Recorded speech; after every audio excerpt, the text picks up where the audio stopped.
The Redditor that vanished? Okay, wait, that sounds great.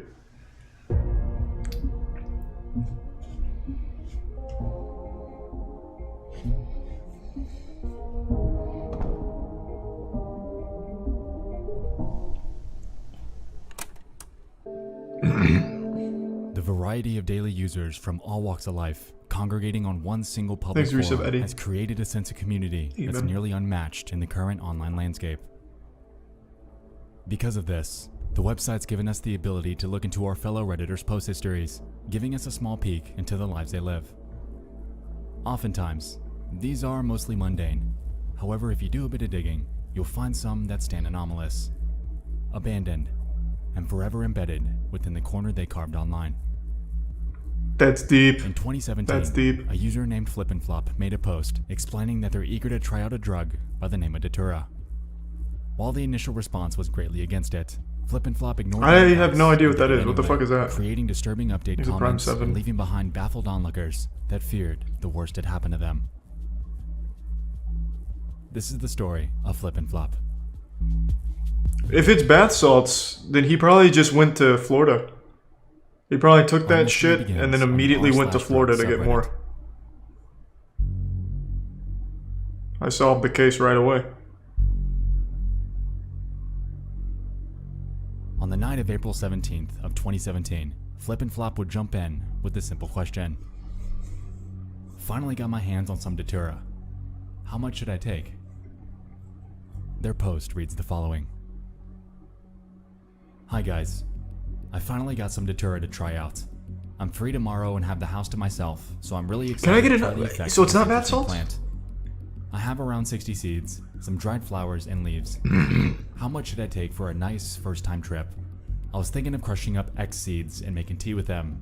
Drink the tea and smoke a couple of leaves while the tea is starting to Damn, this guy's got it figured out. What the fuck is 15 this? seeds be enough? Very classy. Sources on the internet tell me a regular dose is around 10 to 20, but I've seen some talk about over 30 seeds.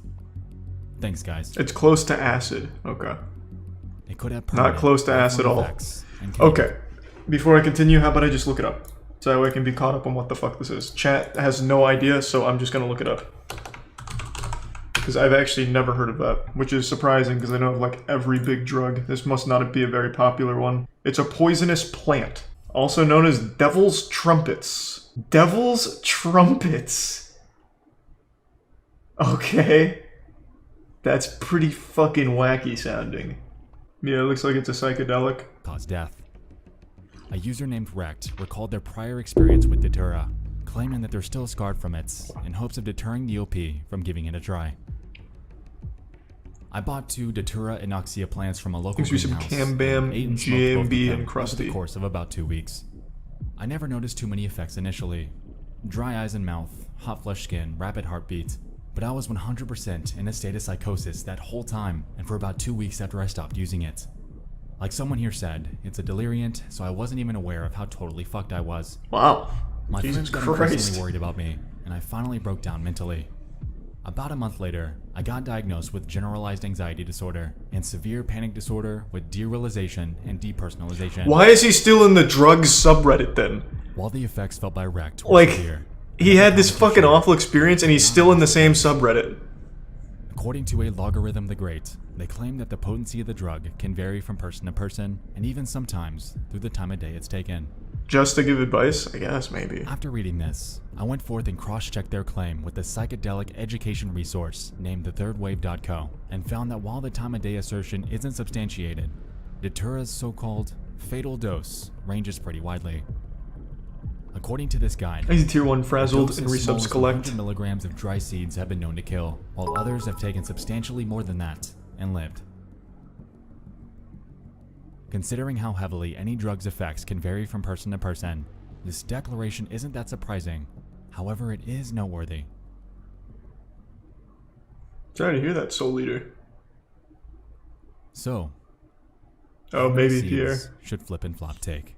These are the bits Mike and Crab. Exactly 0. None. I hope this is a shitpost. Good luck and report back, please. Best effects will be achieved by doing none of it, I believe. Throw that fucking hell in the garbage. Wow, this is actually a pretty supportive subreddit. Unanimous. Let's see how they took it. Huh, not bad. Update. We did it, Reddit. I've crushed some seeds, around 15 to 16, in my mortar and put them in a glass of water. I've added some lemon juice and sugar to mask the taste. I'll just have to roll my joint with the datura leaves and I'll be set to go. I've decided I'll be sipping on the tea and slowly smoking the leaves until I feel the effect is strong enough. After this, commenters were questioning why they'd subject themselves to such a dangerous substance. They were wished good luck and were given advice for the phenomenon that they were about to experience. For Flip and Flop, it was the point of no return. The train left the station, and they were on a one-way track to the inevitable consequences.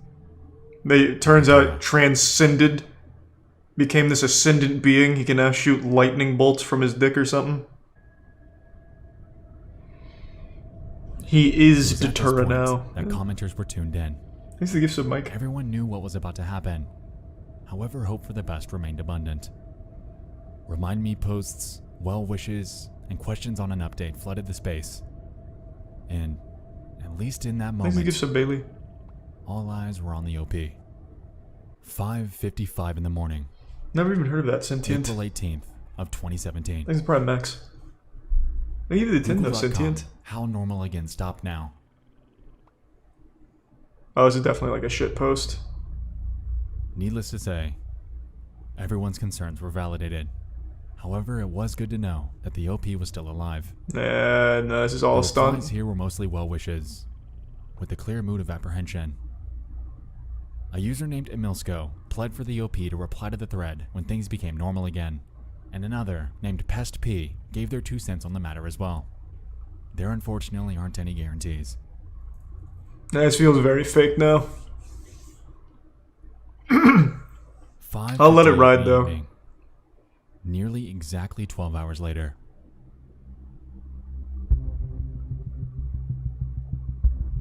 He made a video game?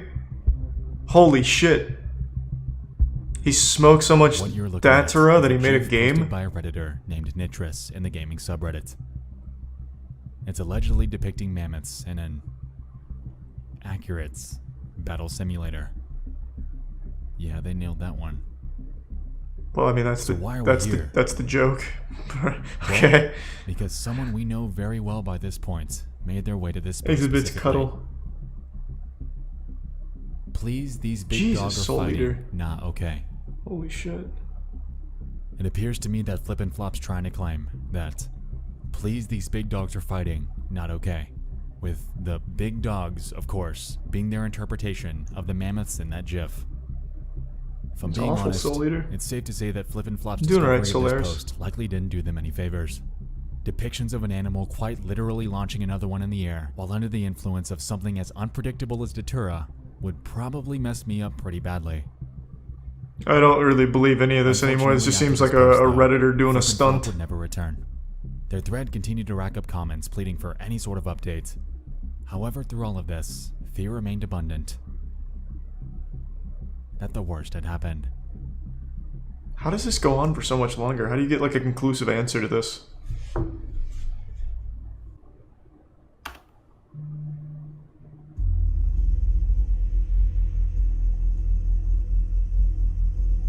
Sadly, most of the search results surrounding the username Flip and Flop aren't useful.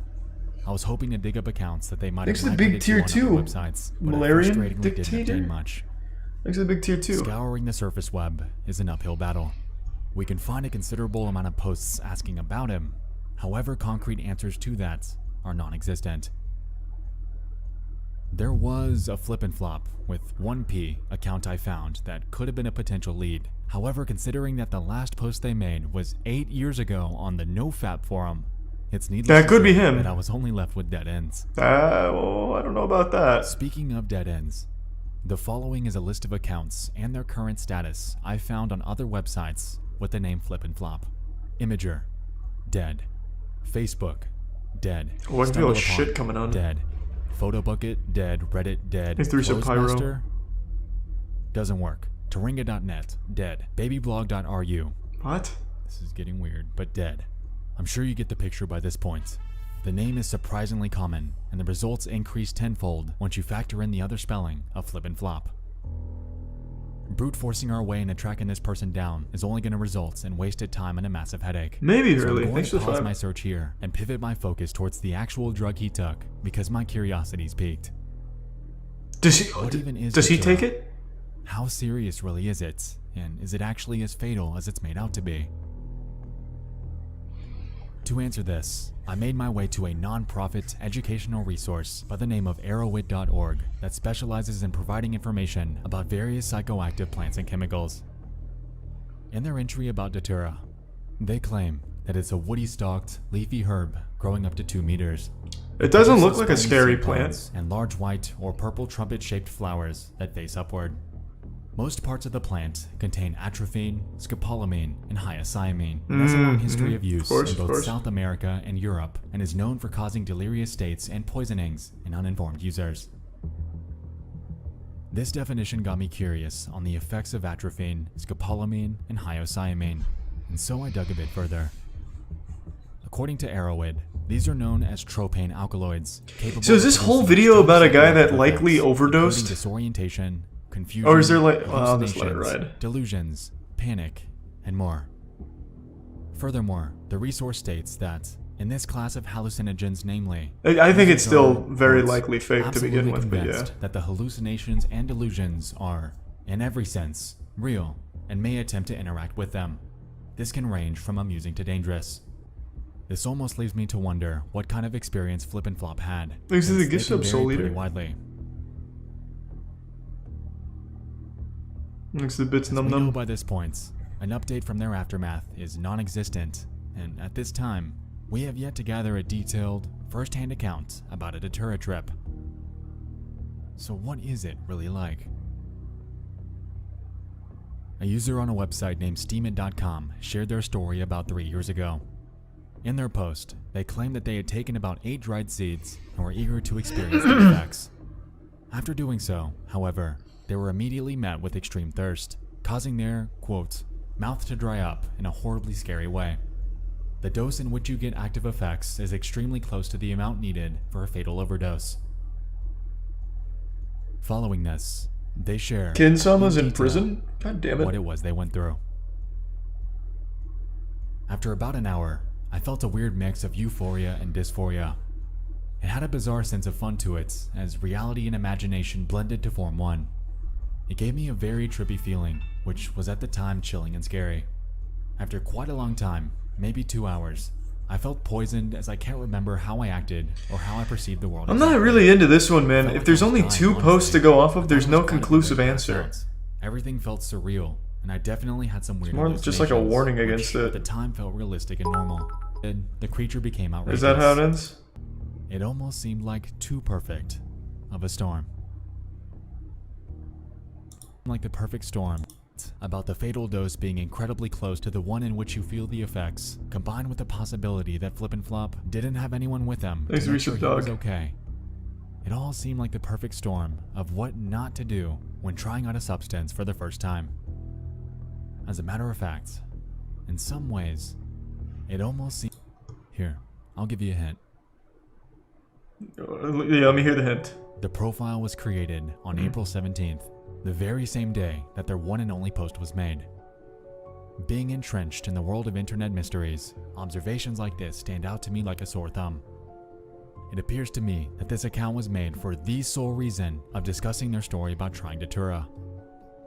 While, sure, they potentially could be separating this from their personal accounts and life due to the taboo nature of something like this, it unfortunately discounts the validity of their entire account.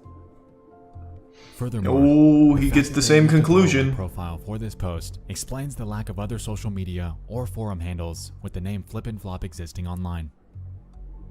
Without any sort of hint at their location, their main account, or their interests, tracking down the actual person and cross-checking a potential case record is impossible.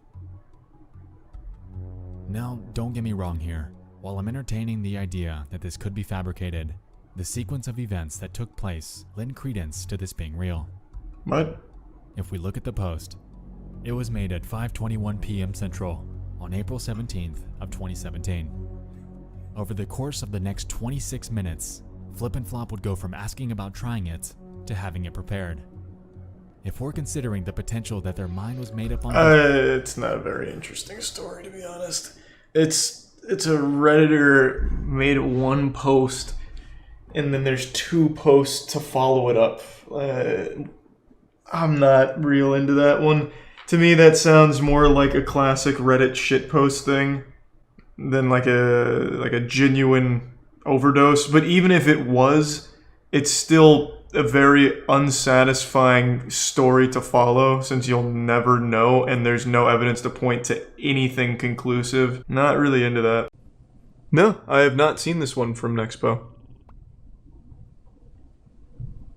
Let me see if I like the premise.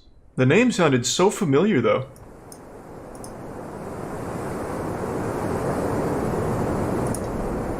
I think it's Prime Twilight. And no, I've not heard of them before, Taylor. Friday.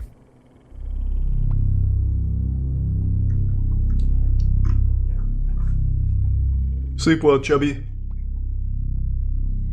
Joseph Shones was scouting some back roads in the Plumas National Forest. He spent the better part of the day navigating his Volkswagen in hopes of returning with his family the next day. Sure, Rip. No problem. However, due to harsh weather conditions, his venture led to his car becoming stuck around 5:30 p.m. Miles away from help and with dwindling options, he hopped out of his car to give it a push. This is just like... In a strikingly unlucky turn of events, though, why am I blanking on the name? LEMMiNO. Would lead to him enduring a heart attack at the worst possible place and the worst possible time. He returns to the confines of his vehicle, enduring the pain and contemplating on what to do. Oh, this is the Dyatlov Pass. He'd catch his biggest break. 2 sets of headlights coming from the opposite direction, and the shadows of what looked like a woman, a baby, and a group of guys walking towards him while engaging in conversation. No, it's not good. Okay. After realizing that this could be his ticket home, he fumbled out of the car and began calling for help. Once he started doing so, the headlights turned dark, and the conversation fell silent. A couple hours later, with his car still running, Shones would encounter another anomaly. Flashlights shining in the far distance. He's the Prime As Seraphim. expected, he'd jump out once more, vehemently pleading for one of them to notice him. However, this too felt unsuccessful. Another couple of hours pass, and Shones' car runs out of gas.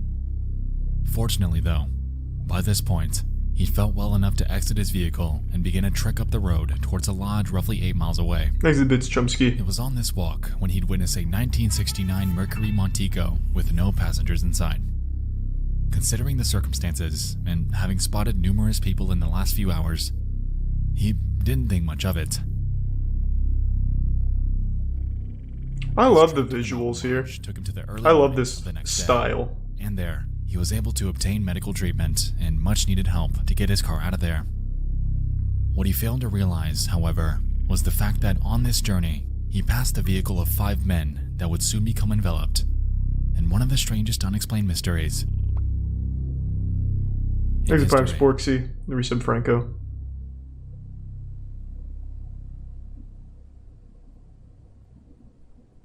Are these real stories? No, I actually made these up. And I've, of course, thrown them throughout the internet for people to pick up on.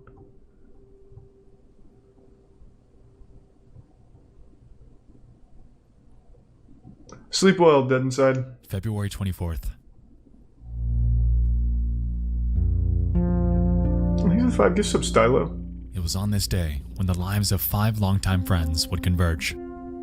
30-year-old Jack Madruga would make his rounds within Yuba City in Oroville, California, to pick up the others for a night out at a Chico State basketball game. 29-year-old William Sterling, 24-year-old Jack Hewitt, 32-year-old Theodore Wire, and 25-year-old Gary Mathias made up this close-knit bunch, commonly referred to as the Boys. The Boys! Before competing in a basketball game of their own. Fuck yeah. The group played for a team called the Gateway Gators, an extracurricular segment of the Yuba City Gateway program. This was a rehabilitative center aimed at helping them learn a trade while overcoming their mild intellectual disabilities and mental health issues. It was because of this notion that the group lived with their parents, and with this came the expectation that they'd return home later that night. Jack Madruga, The owner of his prized 1969 Mercury Montego was known to have recently worked as a dishwasher at a local fruit company. He was keen on handling his finances. However, due to what family describes as him being slow in thought, he found it difficult to maintain a job. William Sterling was known to be Madruga's best friend. He was deeply religious. Next to the tier 1 elongated dwarf. Reading literature to consult patients in mental hospitals.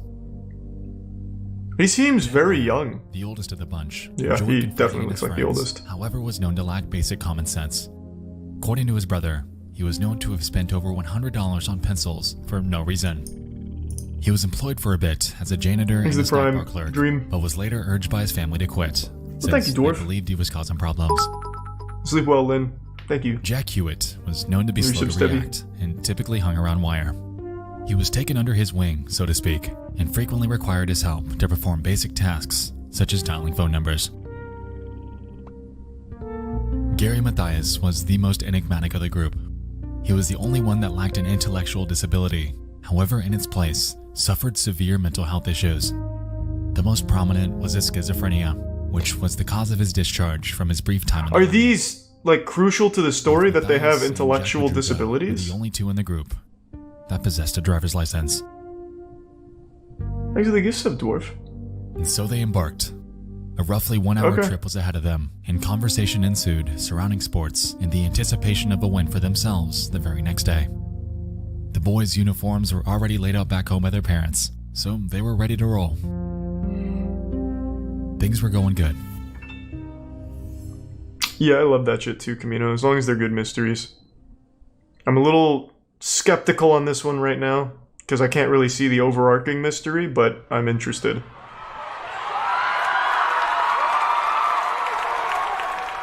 $10 p.m. Chico State's road opponent UC Davis takes the win. Considering the men's favorite team were UC Davis, it's safe to say that celebratory snacking was in order. They hit up a local convenience store by the name of Bears, where they loaded up on a Hostess cherry pie, a lemon pie, Yep, a Snickers bar, yep, a marathon bar, that's a big. couple Pepsis, Okay. and a quart of milk.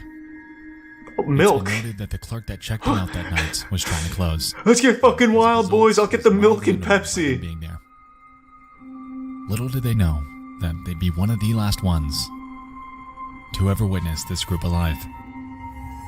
Thanks to resub here for the The gangbang. boys jump back in the car and embark on their journey back home. Home. Oh shit! The boys have hacked him. They didn't make it back home that night. Thanks to resub young. Instead of driving south, they took a detour east. Their journey that night encompassed their ride from Oroville to Chico. You would think that they'd head straight back down Highway 99 and Highway 70, but that didn't happen. They actually called a Right helicopter. before arriving in Oroville, the driver took a detour Where's off he of get Highway the gift sub 70 again, and onto dwarf? the Oroville-Quincy Highway, a road that runs across Lake Oroville and up towards the Plumas National Forest. They drove until the road ended and continued their journey up a dirt trail until their vehicle became stuck in the snowdrift. It's unclear what happened from this point forward, but sometime after this arrival, they'd exit the confines of their car and embark into the night. Yeah, I know who that is, Mudman. Joe Shones' medical treatment had gone well. He paid no mind to the Mercury Montego since it wasn't out of the ordinary, and by midday, he was able to get his car gassed up and headed home. Concurrently, since the boys were nowhere to be found, the mothers of Ted Wire and William Sterling were contacting police, pleading for help and finding Thanks to their the gift children. sub Ethanist. It was out of character for every single one of them to be away from home for prolonged periods of time. And so they believed. How the fuck did the guy walk 8 miles, rest, get gas, and walk 8 miles back, find his car, and fill it up? That guy has incredible sense of direction.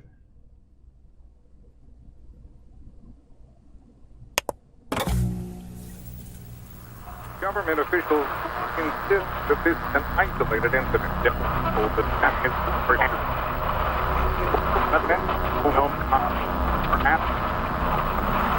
Bureau continues to keep... Did the boys survive? He said twice that they did not survive whatever happened.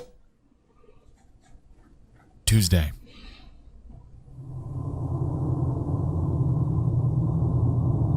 A forest ranger scouting the area notices an abandoned turquoise Mercury Montego. It was left on an Thanks, Brian unpaved Kyle. road near Elks Retreat, a staggering 2.5 hours from where the basketball game took place. The vehicle appeared ordinary. It was unlocked, Thanks, the Reese window was Talos. down, and snack wrappers littered the seats. In the gas tank was more or less a quarter tank of gas, and by the time it was located, it wasn't stuck.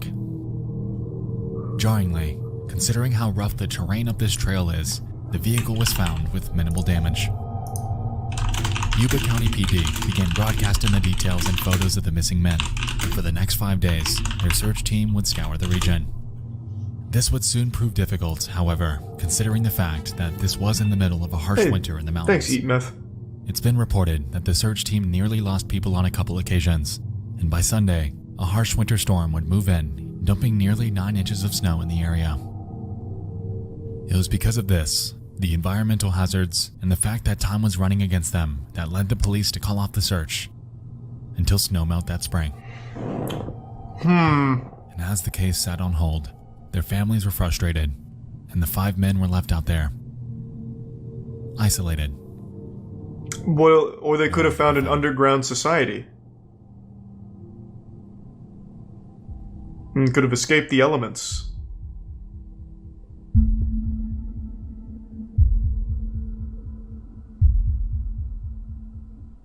June. A group of bikers are out on a weekend ride and head up onto the sites of an abandoned Forest Service trailer at the Daniel Zink campground near Bucks Lake. The facility involved a main, large trailer in the middle with multiple smaller satellite ones around it. When they pulled in, they noticed a prominent, malodorous smell emanating from the main structure. Uh-oh. Immediately after, The boys took shits. a broken window. Uh-oh. They head inside, curious on what they've stumbled upon, and a body.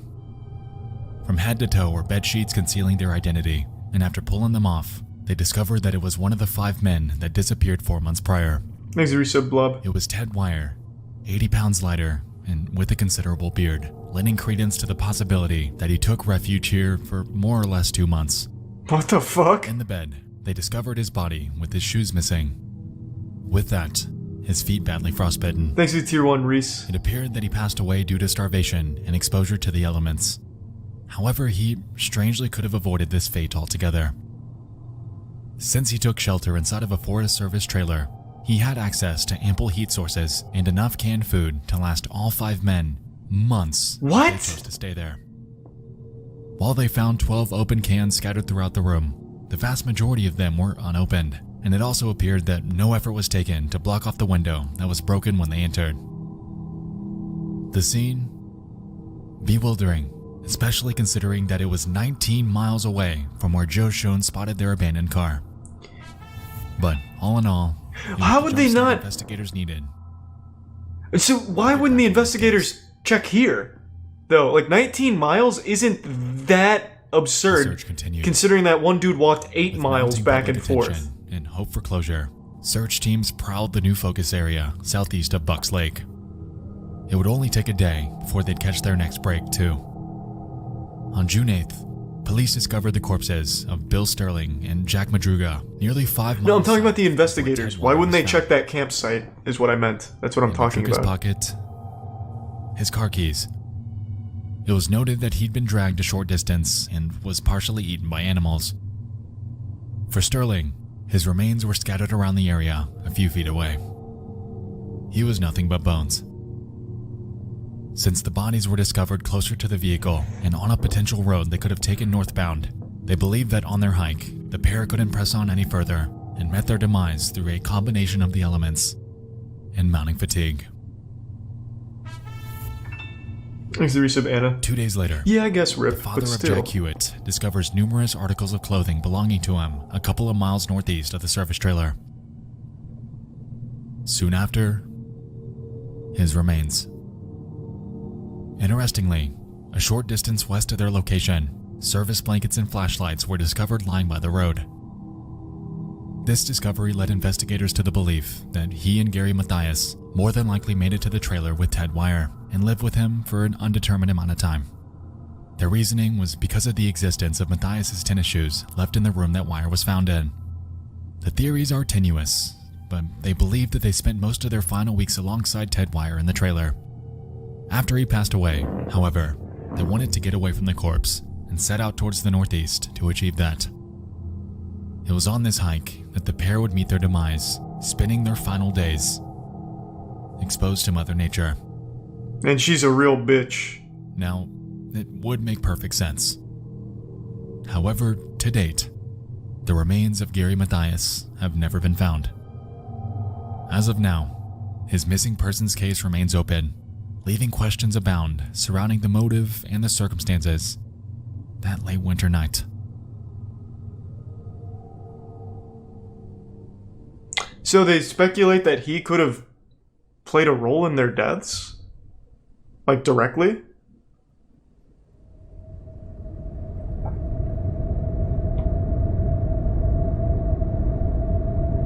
He became the huge foot.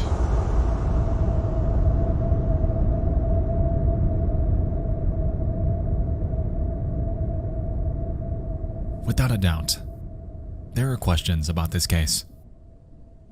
The main one, though, encompasses the following. Why did they not head home? Backing up and taking a look at this case presents an anomaly that's frequently brought up. Gary Mathias. He had a friend that lived in Forbstown, a few miles away from Oroville and where the car was found. This has led many to consider the potential that Mathias had more to do with this than some were letting on. If we take a look at their route that night, mapping it from Chico to where they abandoned the car, it makes sense. The Oroville-Quincy Highway is just north of Oroville, and the potential of Gary Mathias having driven up there in the past wouldn't be far-fetched. So let's entertain the idea that Madruga was convinced. He drove the car up the Oroville-Quincy Highway and missed the turnoff to Forbstown Road. As a result of this, he kept driving and driving until he eventually became stuck miles up a mountain trail. Now up to this point... It's interesting this has taken an extra 60 miles to find the exit.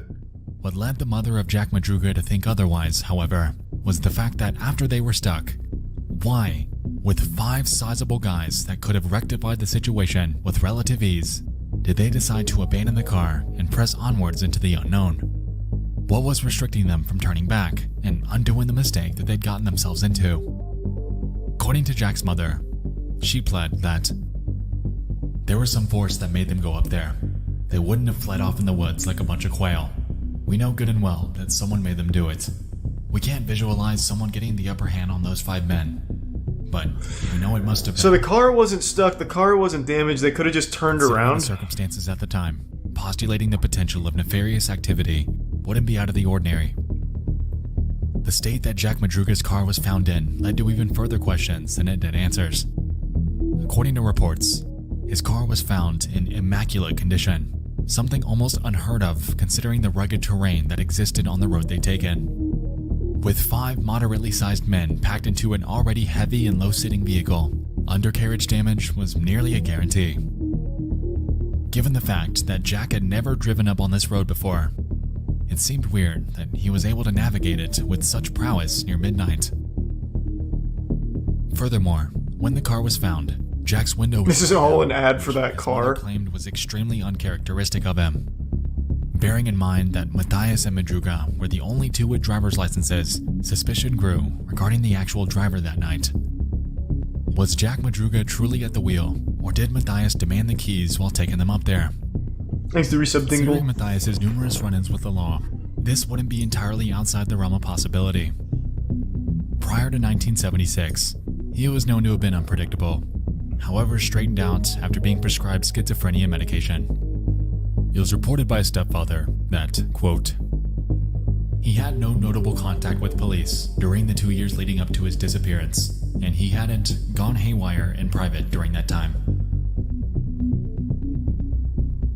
The The reason I bring this up is because I see it mentioned all the time on various articles and forums. However, the evidence presented, especially considering his own disappearance, is relatively insubstantial. While this is a notable possibility, in my opinion, there are others that carry a bit more weight. I think it's paranormal. What if there was a magnetic anomaly causing an apparition to appear in front of the five, Let's talk about looking to be like a friends. mermaid or something, luring them out into the snow? We can recall that he spent the better part of his Friday night stuck around the same area the boys were. It's staggering that he spent most of his night under the unluckiest of circumstances. However, I digress. In his testimony, he claimed that he witnessed something.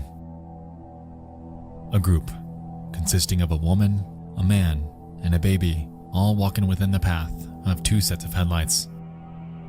If we're assuming that his recollection is correct, then this leaves us questioning the identities of the other party involved. Ted Wyer's sister has come forth, theorizing on the potential that the men witnessed something nefarious that night, sometime after the basketball game. Perhaps they saw an attack or some sort of signal, whether domestic or not, and decided to follow the family to help. I'm not What? entirely sure how large the distance between Shones and the group he witnessed were, but hearing the cries of someone in need would surely spark some sort of desire to help instead of shutting up entirely. I find it strange that the headlights cut off and the conversations halted in both instances when he saw people.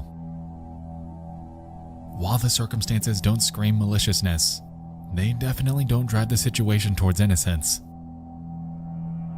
That is, if his recollection was correct. You see, since this testimony came out, Shones' story had slightly changed each time he shared it. While this, of course, could be a simple case of memory distortion, the notion that he changed it at all ultimately weakens his story altogether. According to sources, conversing with Shones after the fact was admittedly frustrating. He would claim that he was very ill during the moments he believed he witnessed the others, and essentially admitted that he could have Thanks to hallucinated some Resub of the Shamey details. and Chad Shipman. Bearing in mind that the other parties stopped dead in their tracks both times he called out for them, it could have easily been a figment of his imagination. But what if it wasn't? But what if it was? That's just it.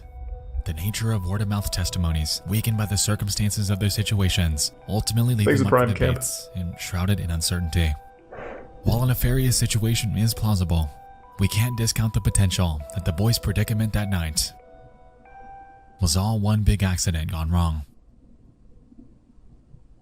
One big accident gone wrong? Let's put Gary Mathias. Isn't in an the spotlight accident once more. already something going wrong? Entertain this. The men are at the game. All's going well, and they leave that night without issue. They hit up Bears to grab some snacks before hitting the road back home. They're driving down Highway 99 towards Oroville, and somewhere on the way, Mathias convinced the others to visit his friend in nearby Forbstown. Jack agrees, and they detour right before Oroville onto the Oroville-Quincy Highway, where they eventually miss the turnoff onto Forbstown Road. Similar styles when we watched Quincy D.B. Highway Cooper. is incredibly dark at that time of night, so it would make sense. Hesitant to turn around since the highway tightly winds through the backcountry, the others suggested alternate turnoffs that were supposedly ahead. Alternate turnoffs that, as we know, they never took. Before they know it, they're up a mountain road, lost in the darkness before becoming stuck. Now, while they could have dislodged the car and turned around, we can't rule out the possibility that they simply didn't think to do so in their situation. On top of this, it was reported that a day prior to their dilemma, a snowplow had cleared a path along the road that they got stuck on, potentially instilling a sense of optimism that some external party would soon be back to help. A party that never came. To be fair, I also So they wouldn't roughly think to map out move the the nearest car. spot to get help. I mean, Jump maybe out the car, desperation, start a track towards their but it wouldn't be destination. my first choice. Since the service But I trek was certainly only wouldn't get out of the 19 car. miles away, it's safe to assume that surviving a trek of this magnitude against harsh weather is more or less a death sentence. As we know, the only ones that made it to the trailer were Mathias, Hewitt, and Wire.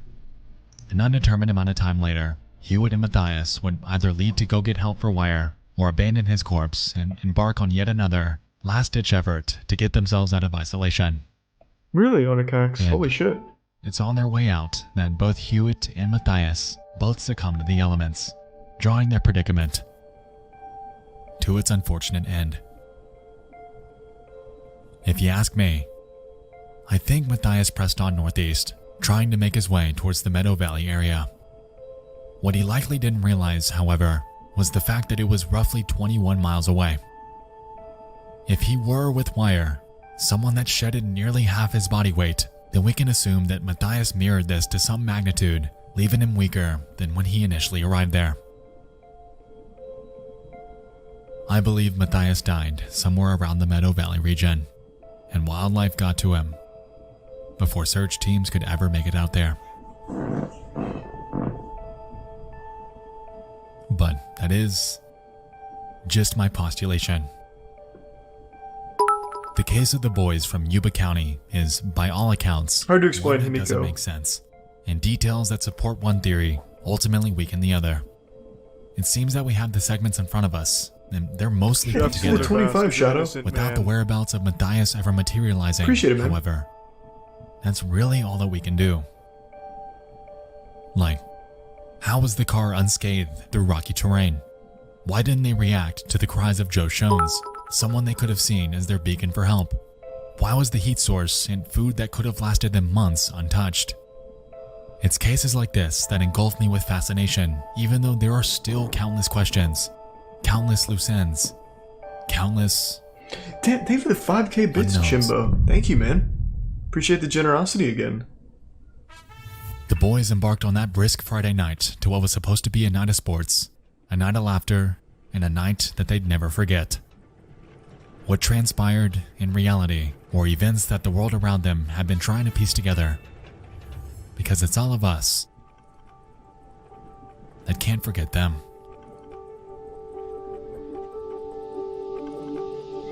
God damn.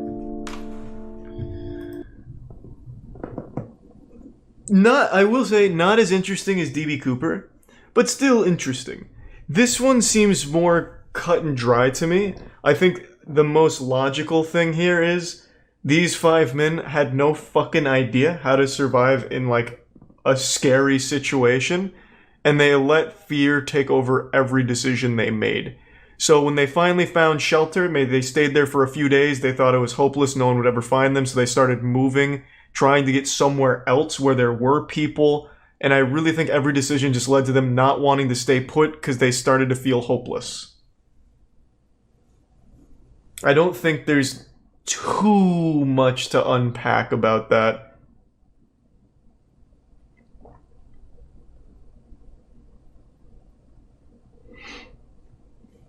Yeah, I know what that is, Kron.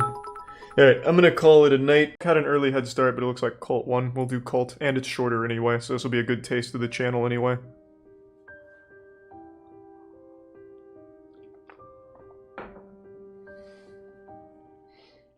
It goes without saying, Thanks to the cults Prime are Smooth. infamous for a very good reason.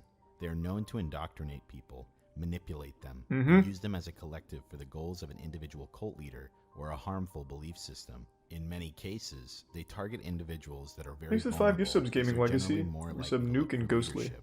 Desperate people tend to look for desperate answers and tend to not use their better judgment. Take, for instance, the story of the miracle mineral supplement that claimed to cure just about anything. Hey, I from remember almost to that. Autism. And as it would turn out, not only did it not cure any disease, did not help any disease, but also contained bleach. Cults Yeah. thrive when followers of an individual collective prescribe themselves to blind misinformation. Oh, here, hold on. With all Sorry. of that being said, today you we're go. going to dive back into retracing the digital footsteps of one such cult. This is the story of the now defunct Reddit cult of Cantelmoism. I've been on Reddit since day one, going from Dig to Reddit, and I've never heard of My encounter with this bizarre Cantelmoism. topic first started the when I was looking fuck? for more internet mysteries to do videos on, and I was on another popular subreddit called the Reddit Bureau of Investigation, and I found a post that read the following. Exit Super Prime, unusual Soul. subreddit where every Give post sub is Roberto. gilded an absurd amount of times. Here is ISS Gold, the subreddit in question. I'm pretty positive they're all bots, but why circle jerk thousands of dollars into gilding onto these posts for no reason at all? There has to be So some they're a reason Reddit why. gold At the time I had cult? first checked out this That's subreddit, cute. it was still up, but as of now has been made private. In a nutshell, there were countless Exit Tier posts 1 on this Elite. tiny subreddit that contained a vast amount of Reddit gold and silver. At first, it appeared like some sort of test subreddit, something very similar to the YouTube channel WebDriver Torso. While I couldn't Exit find Tier any sub- proof this was a test Crabio and subreddit, Yeet what I did Yang. find out from a Soulless. comment was what led me to this topic. A user had commented that this could have a possible connection to r/CantoMoism, which dropped me right into one of the most interesting I stories like the name. I've ever come across on Reddit. Trying to access Sounds like some old Middle-earth shit. r/CantoMoism, you'll notice that the entire community has been banned. What's interesting here is that Reddit actually took notice of this community and banned it altogether. Keep in So mind five there's an new subs, collage? r/Scientology subreddit Or that is collagen, wide excuse me. open. So what was Thank so you, bad collagen. about this one that Reddit had to take action? I will note the reason for this subreddit being banned is listed as for being unmoderated, but I highly doubt that, as you'll soon learn more details. If you trace this entire situation back, this all starts with a Reddit user by the name of Chris CGC, whose real name is Chris Cantelmo, who became notorious Hey! on Reddit for giving away upwards of $70,000 Goddamn, in baby, Reddit Tier 1 badges, Craig and the which was 5 new subs calculated again, by his own Phantom. mods Thank you, on his Phantom. own subreddit. If you look into this guy's background, you'll learn that he owns a medical company called GL Sciences, as well as a few other companies in the past. Very to which he successful made quite a Redditor. bit of money. Just to make sure, He if must you're use unfamiliar with Reddit r/finance. badges, they're used as gifts from one Reddit user to another and are displayed on posts. They are usually given out as a good job award for being particularly funny or helpful. Reddit Silver is the cheapest Reddit badge you can put on a post. The next tier Embarrassing. is Reddit Gold, It's which gives garbage. you 1 week of Reddit Premium. Yeah. Lastly, there is Reddit Platinum, which provides 1 month of Reddit Premium. If you're unfamiliar with Reddit Premium, you sub essentially it Aftershock, is just a you sub membership Doggo, that you unlocks sub a variety of features with Anarchitect. Reddit, including the option to turn off ads.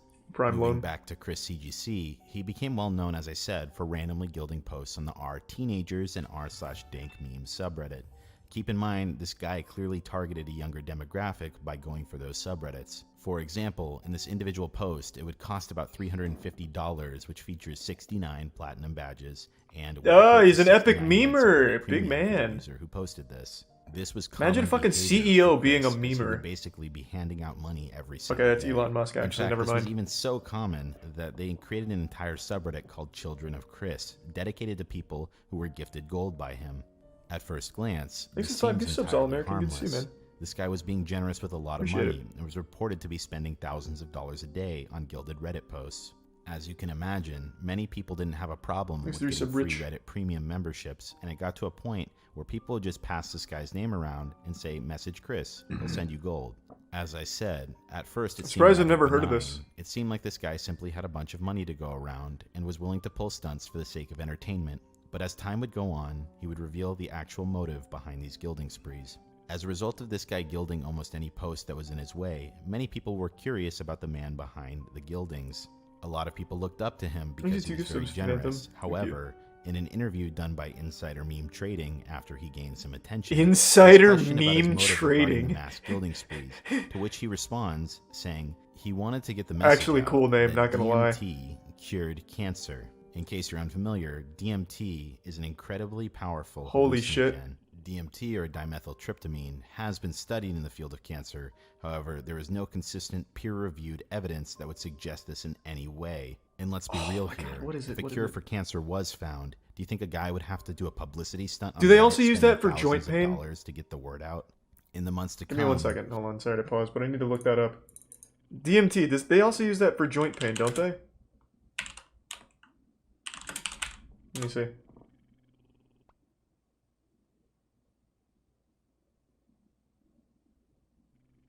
No, this isn't what I was thinking of. I remember a couple years back, I knew a guy that was pedaling hard for some, like, really pseudoscience-y liquid jar shit. Like, it looked like what the xenomorphs were born out of. And it was dimethyl something. I remember that, which is why it started to, like, fucking Winter Soldier me there for a minute. And he was like, this'll work, this'll cure your joint pain, inflammation, might make you taller, it's gonna make your beard more full. DXM? Maybe. Thanks for the hey socks. Good to see you, man. Thanks for the 5 gift subs, socks and lich. Jesus, you the generosity tonight. He Goddamn. still found some notoriety and started Sounds to like gain a following HGH. as a result of his generosity. No. And something I want to note here, many of these followers were not in it for the sake of his teachings, however, they were a byproduct of being around him. Nonetheless, a portion of people stuck around and did listen to what this guy had to say, and Thanks there to are Prime former Jordy. believers of Teriakis, Cantilmoism. Robotits, And and as gift time sub went fairy. on, and through the help of Resubmissed. Cantilmoism Exposed, a subreddit we will get to, many people started to outline the potential symptoms of a forming cult. As I said earlier, looking back on this situation is I incredibly highly doubt it's like a difficult, real as all cult. the original threads surrounding Probably just the an r// updoots to the left. Cantilmoism Thanks for the subreddit gold, have stranger. been deleted. Not to mention, Chris CGC himself was also banned from Reddit. In fact, Chris has been banned more than once. People collectively created a comprehensive list of alternate accounts that Chris was creating, and most Thanks of the them are Prime banned. Jack. What Jock. remains is a Resub subreddit Keybon. called Cantilmoism Exposed, in which we get a full understanding of the situation. The sidebar of this individual subreddit Thanks the reads Prime the Game Boy. following. Cantilmoism is a cult of personalities centered around Chris Cantilmo, who came to prominence on Reddit through his mass gilding sprees. The cult espouses a form of psychedelic New Age pseudoscience, ranging from innocuous beliefs to dangerous self-harm. Oh, okay, It's okay. targeted members of r/teenagers for recruitment. We are here to aggregate information about Cantilmoism and help people make informed Thanks for decisions resub, to Mad avoid Dog. further recruitment. Among the pinned threads in the subreddit, we find one called Outline of Initial Concerns with Cantilmoism. Here we Thanks for learn resub, quite a Bizarro. bit about this whole fiasco. The thread reads the following. I'm interested in whether or not any true cults have ever emerged on Reddit. I've been following Chris CGC and his sub Cantilmoism. I started no out fap. participating for the awards. I had 5 years of premium after a few days of participation, but once I had more than enough gold, I continued to participate out of interest for what is the strangest, most cult-like sub I've ever seen. Today, it is starting to get more renewed interest by the Reddit community. As a leader, Chris CGC has been suspended by Thanks Reddit to for resub 3 Sleeps days, and Nathan. and it was mentioned in a popular and just deleted Ask Reddit thread described as a really weird cult-like subreddit run by a guy who gilds literally all the posters. He talks about how he has terminal brain cancer and that he's cured it with DMT, and believes DMT can cure literally everything, and the users seem to agree for some reason. My personal take is that he's a schizophrenic, but I have no proof. Or Without just a going into too scam much artist. What do you depth, mean? Here's a few ways in which it seems like a cult. Mind-altering practices such as meditation, chanting, Thanks to speaking in resub tongues, Pablo and Tier 1 renunciation sesh. sessions, and debilitating Resub work Y2K. routines are used in excess. Perhaps the main tenet of the whole cult is that DMT is a perfect and godly substance with no bad effects that everybody should be using, and that it cures cancer and AIDS. In Wow. fact, he has gone as far as saying that radiation and chemotherapy are torture and make patients worse, not better, which is extremely dangerous advice to people who have cancer. He has also urged his Damn, did followers Chris to talk stare to Steve directly Jobs into or the sun something? every day, Is he saying that we have responsible been for that? tricked into fearing the sun to make us dumber. The leadership induces feelings of shame and or guilt in order to influence and or control members. Often this is done through peer pressure and subtle forms of persuasion. This is a textbook and egregious example, especially when it turned out that the user YanZZ didn't actually do anything wrong and the cult members refused to accept it. The group is elitist, claiming a special, exalted status for itself. Its leaders and members, for What? example, the leader is considered the Messiah, a special being, an avatar. No of the fucking leader way. All because he was whose gifting special Reddit mission to gold? save humanity. That's like Here's just how he spitting in your described himself face to and the then gallery wiping it while off. he was Reddit gold is proselytizing to his useless. sub. The leader, Chris CGC, Truly is useless. constantly referred to as God.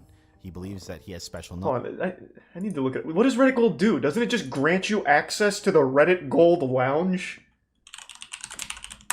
Like, who cares? So you hang out with some pretentious douchebags? Like, does it do anything else? Let's see. What is Reddit Gold? Rewarded the post. What can you do with it? Here we go.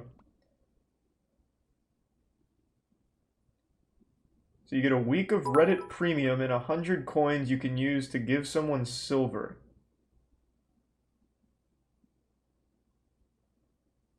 Is there ads on Reddit?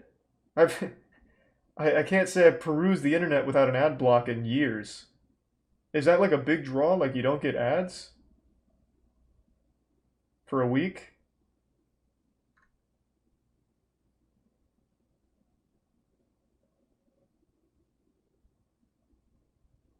Oh, okay.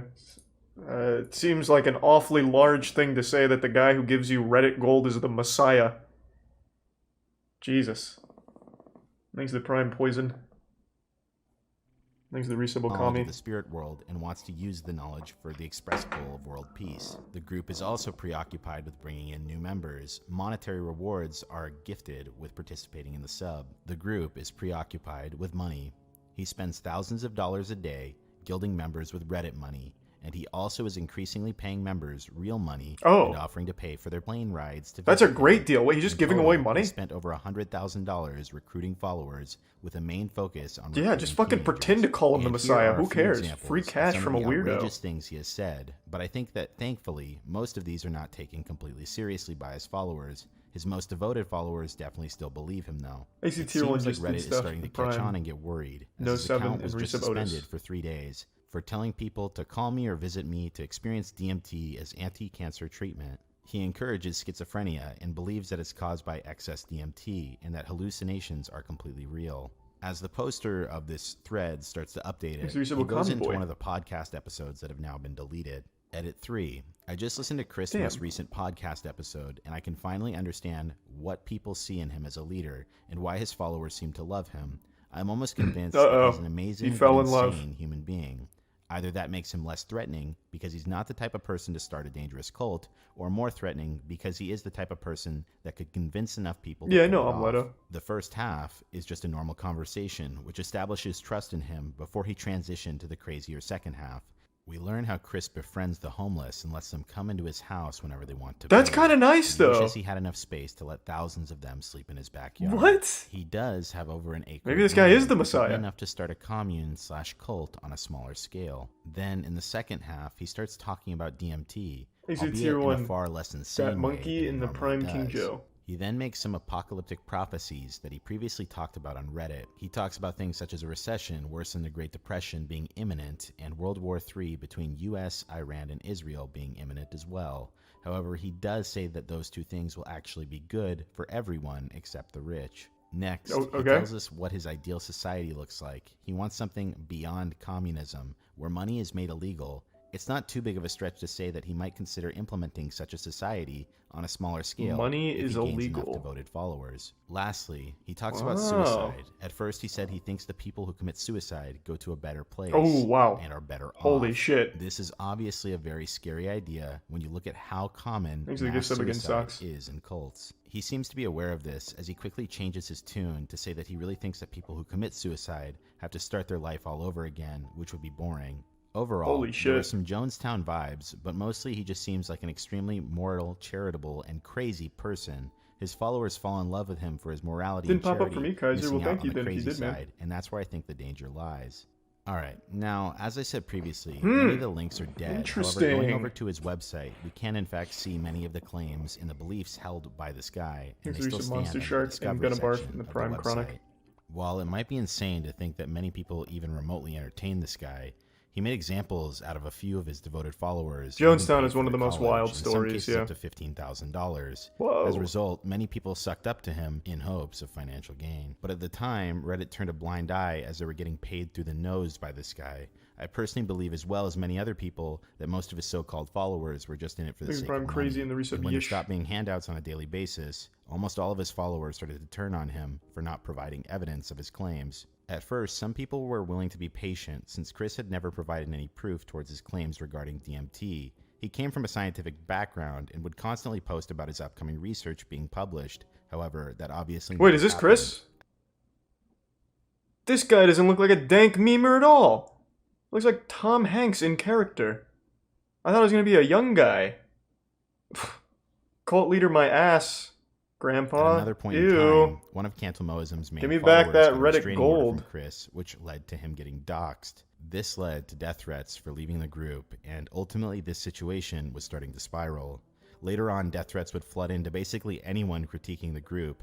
However, many people noticed that in many cases, it was just Chris on an alternate account. In an effort to keep some of his followers on the hook without any financial incentives, Chris became desperate and would make alt accounts pretending to be news outlets, stating that they were working on a story about his research. However, Obviously, people saw right through this. Up to this point, even the most devoted followers started to not be able to turn a blind eye towards his childish behavior. In many situations, he resorted to name-calling like a 5-year-old, and in other cases, he even Let me read told a one. person with cancer that he was an idiot. As a result, his own subreddit turned against him. It read the following: "This is a place for a very mentally ill man named Chris Cantelmo to post his craziness. Please get this man help and don't support him. He has no money left, no family left, and nothing good in his life." Damn, Chris, fucking blasted So that on your moves us own closer dank to the meme. day where around a month ago, this Reddit community as a whole has been banned. I can only imagine because Reddit wasn't getting paid off nearly as much. While Chris still remains online on his other platforms, he's still trying to recruit members in person, but his digital footprint still remains. I want to check out Even that his channel. own Discord turned against him, and one of his top followers has now taken over. From an outsider like myself, looking at this entire situation, in my opinion, Thanks, I Resub Mo. definitely see how this seems quite premeditated. I can see the angle a lot of people have mentioned regarding Maybe this guy MacGyver. being mentally ill as well. However, it seems like from the very beginning, this was calculated towards creating a cult. This guy comes from an educated background. He graduated from Yale. He set up a website. He targeted impressionable people, and he used one little sliver of attention and was vindictive towards anyone who didn't agree with his beliefs. Thankfully, however, the situation Hey, thanks for the has been 10 new avoided subs to a again, large Cyax. It's good degree. to see you tonight. Something Hope else you're I doing should well. note is that I for also the believe to a generosity. certain extent Chris has been experiencing a degree of psychosis. Uh-oh. I don't believe this guy to be mentally stable due to the constant drug use. Here we had a guy with a great livelihood and a good life, and he was well off. Then, seemingly out of nowhere in the later years of his life, after being an atheist for 56 years, he becomes ultra-spiritual as a result of taking DMT and He other just wanted to drugs in start a excess. cult, man. He just did it the refers to wrong himself way. as a god, and all of his teachings should have point started to playing obvious Minecraft. delusions and psychosis. That being said, I don't think talking shit directly to this guy helps whatsoever. As a result, anyone watching this video, don't go harass this guy. His brain obviously processes information differently, and even though what he attempted to do was terrible, it won't stop him from continuing appreciate it, doing what he's Cyaxis. doing. Thank you for the This guy generosity again. needs professional help. Instead, this video stands as something much more effective Thanks for the again, Sub Kaiser. situation than directly talking shit to him. At this point, if anyone comes across this rabbit hole or topic on the internet, they have a reference point to which they can understand how this group came to being and avoid it. With that being said, I thank you for joining me here today as we looked at Well, that was one of the actually kind of weirdest stories I've interesting. ever seen on Reddit. This is Barely Sociable. Have a great night. Is that true? Only one guy said this, but now I have to know. Did Chris Cantelmo actually kill himself because this video? I'm gonna look it up. I feel like I'm being lied to, but that would be horrible.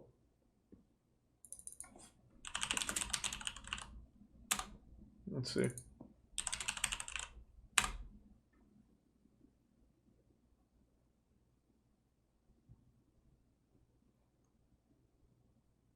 Oh my god.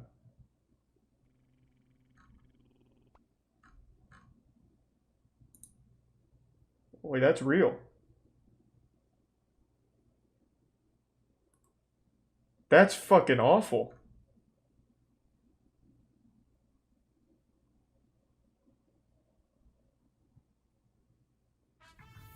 Jesus Christ.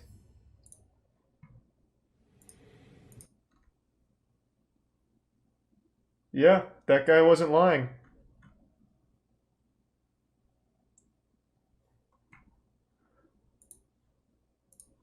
Wow. Well, that was a... I really hope aliens have visited Earth or will visit Earth at some point. That'd be so cool. The man who vanished into thin air. In 2006, Hold on, let me fact check this before we get in there. A former Canadian Defense Prime Minister confirmed that aliens live... No way. Canada's ex-defense minister. Aliens would give us more tech if we'd stop wars. What? He doesn't seem overly reliable. Paul Hellyer, who has long insisted that aliens had visited Earth for many years, says that when aliens saw the atomic bomb, they decided that we were a great threat to the cosmos. I'm gonna be honest with you. I'm starting to have my doubts. I don't want to disturb what you're doing, but there are 4 different species of aliens that have been visiting Earth for thousands of years. The Star of Bethlehem is one of God's flying saucers, he added. And he used to believe that there would be between 2 and 12 different species of alien, but now he's received reports that there might be as many as 80. Using this guy as an argument to prove that aliens live on Earth is probably the worst person you could have represent that. Holy... This is nuts. Thank you for telling me about this guy. I want to read more about him. Paul Hellyer. Holy, he's 97. Alright, let's run it. 27-year-old Brian Schaefer walked to a bar and was never seen again. Hey, you the 5 gift subs The again, case looking... has since received widespread attention and a thorough investigation. But to date, Stop bringing up Bob Lazar. Everything I've seen from Bob Lazar seems wildly wildly hard to believe. I don't know, I was having such a hard time saying that. I've looked up the whole Bob Lazar thing. Unless maybe I'm looking at biased sources or something, but everything I've seen seems like there's a real lack of hard evidence and credible source. Unless there's news from Bob Lazar over the last couple years. I also saw that, Remy. Israeli space security chief recently said that aliens exist in a galactic federation. Right? Yeah, the former Israeli space security chief says extraterrestrials exist in a galactic federation. Oh, I don't know why I keep up that word. I hope all this is true, to be honest. when classes ended on Friday, March 31st, 2006, it signaled the start of spring break for Brian Schaefer, a medical student at The Ohio State University. He started his big break from school by having dinner at the Outback Steakhouse with his father, Randy Schaefer. Randy later stated that he never understood why Brian would go out that evening. He seemed exhausted from studying so much. After dinner, Brian met with his friend, William Clint. You believe Florence, cursed milk but not Bob Lazar? I never believed cursed milk. I was asking for the science behind it. I didn't realize it was a fucking prank. And de-stressing. The two walked to the Ugly Tuna Saloona, an indoors bar located in Columbus, Ohio. Brian invited his brother, Derek, and Derek's wife, Maureen, but they had gone to a show at the Funny Bone Comedy Club, which ran late. They left the show tired and decided to drive straight home, passing on Brian's invitation. At around 10 p.m., Brian called his girlfriend, Alexis Wagner, who was also a second-year medical student at the same university. She and Brian were scheduled to fly to Miami on Monday morning, so she decided to visit her family in Toledo before leaving. After his call with Alexis, Brian and Clint went bar hopping, visiting several nearby locations, such as the Shore North Tavern and the Brothers Bar. They had a shot of hard liquor at each stop, while working their way down to the Arena District. At around midnight, the two met with one of Clint's friends, Meredith Reed, who drove them back to the Ugly Tuna Saloona for a final round of drinks. Such a cool name, Ugly Tuna Saloona. Sounds like the worst place to get drinks. At around 1:15 a.m., security footage captures Brian, Clint, and Meredith making their way up the escalator to the Ugly Tuna Saloona.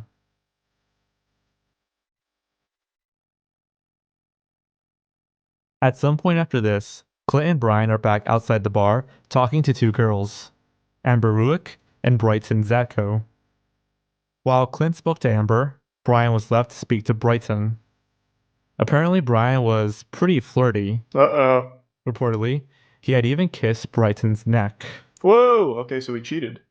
At 1:57 a.m., Brian can be seen in a small alcove, just off camera next to a beige door. And it would be the last time Brian was ever seen again. It was here that Brighton put her number in Brian's phone, and then walked back inside the Ugly Tuna Saloona to use the restroom. And the bitch pickle. When she returned, Brian was nowhere to be found. Since it was common for Brian to occasionally separate from his friends, Clint and Meredith didn't think much of it. However, when the bar closed at 2 a.m., they were left outside waiting for Brian. Got sucked into his phone? They assumed that Brian must have wandered home. After all, his apartment was only located a few blocks away. he never reappeared. Brian missed his flight to Miami the following Monday and was officially declared missing. I'm not sure if we have metric. Thanks to the resub, Nancy Drew. It's When possible that we police go, began maybe. searching for Brian, they started by looking through the building's security cameras. By now, it's well known that nobody from that night ever saw Brian leave the building, and the security footage did nothing but support that narrative. Throughout all the footage, police were able to account for every single patron that entered the building, and every single one of them left except for Brian. Once the police found Have we no checked the evidence of Brian's Saluna? whereabouts from the Is he footage, still there, maybe? their search efforts began Still to drinking? spread. Officers took to the streets, sometimes with police dogs, searching throughout the city, including inside dumpsters and waste containers. They questioned residents and posted flyers with Brian's information, including some of his distinct features, such as a fleck in one of his irises and his Pearl Jam stick figure tattoo. Thanks to the resub. They even went so far Jergo. as to check the city sewers, And toxic. but found nothing useful. The fact that Brian's personal belongings were untouched made matters worse. There were no signs of struggle within Brian's home, and nothing of value was missing. His bank account and credit cards remained untouched. Even his car was still parked 6 blocks from the ugly Tuna Saluna, at his apartment on King Avenue, where his girlfriend waited for 2 days after his disappearance. Thanks to resub, Hypnotic. The police weren't the only ones investigating Brian's case. Alexis spent her time posting hundreds of flyers at their school campus, Nice, Captain. searching through dumpsters, and scouring neighborhoods by day and riverbanks by night. She even called Brian's cell phone every day for a long time. While her calls usually went straight to voicemail, there was one instance where it rang. It was one of the best sounds I've ever heard, she recalled, even if no one picked up. That's sad. That's Unfortunately, that's heavy. Singular, Brian's wireless provider, later claimed that this might have been due to a system glitch and not an actual response from Brian's phone. Thanks to Tier 1, Maddie. Investigators were also unable to determine Brian's exact location Saluna was a portal to because the his phone Galactic wasn't Federation. GPS enabled. Interestingly, a cell tower did detect a ping from Brian's cell phone in Hilliard, 14 miles northwest of Columbus. Whether or not this was also a system glitch is anyone's guess. Besides Thanks to Alexis, resub, Creep. Randy Tier 1, also Pickle launched his Walter. own investigation. One of the things he did was visit a psychic, who told him that Brian's body was in the water. Good near Bridge Pier. investigation. Very good investigation. This prompted Brian's family to search along the shores of the Olentangy Classic River, psychic. but no Taking evidence advantage of Brian's vulnerable whereabouts people. was ever found. Grieving. Throughout the years, the police have received Scum, many tips, including scum. possible sightings in Michigan, Texas, and even as far as Sweden. Eddie Vedder, the lead singer of Pearl Jam, mentioned Brian at one of their concerts later that year. No, the psychic is scum, not the parents. Jesus, I'm talking about the psychic. Last April, a young man named Brian Schaefer kind of went missing. He looks like he's in his 20s. He's 6'2", real handsome guy. If you look into this, it's out there. FindBrianSchaefer.com. That's his name, Brian Schaefer. And it feels like he's one of our own. And, That was nice of Pearl Jam. if you have any information, there is a reward, but you can also remain anonymous by calling Crime Stoppers Ohio.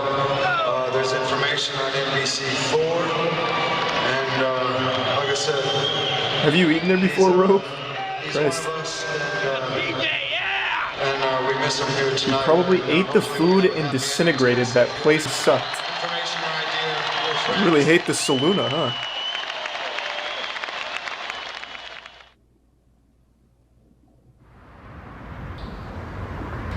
So you can see it's quiet, you know? And imagine at 2 a.m., 3 a.m., you know, the bar was probably packed, but around here, especially if it was under construction, there's a really good chance, you know, no one would be here. So there's a parking garage right behind it. So here is the east side of the building that he disappeared in. Probably Onyx. I think so. From parking garage. Thanks to the 20, man. Here's one emergency exit. So this could have been one of the doors that he came out of. Fire pump room.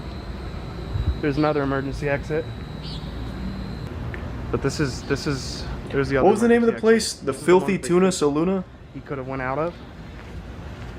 Thanks to the resub God Dragon. Ugly And there's Tuna another Saluna. emergency exit. So there's three or four emergency exits. You know? Oh man. It's just crazy.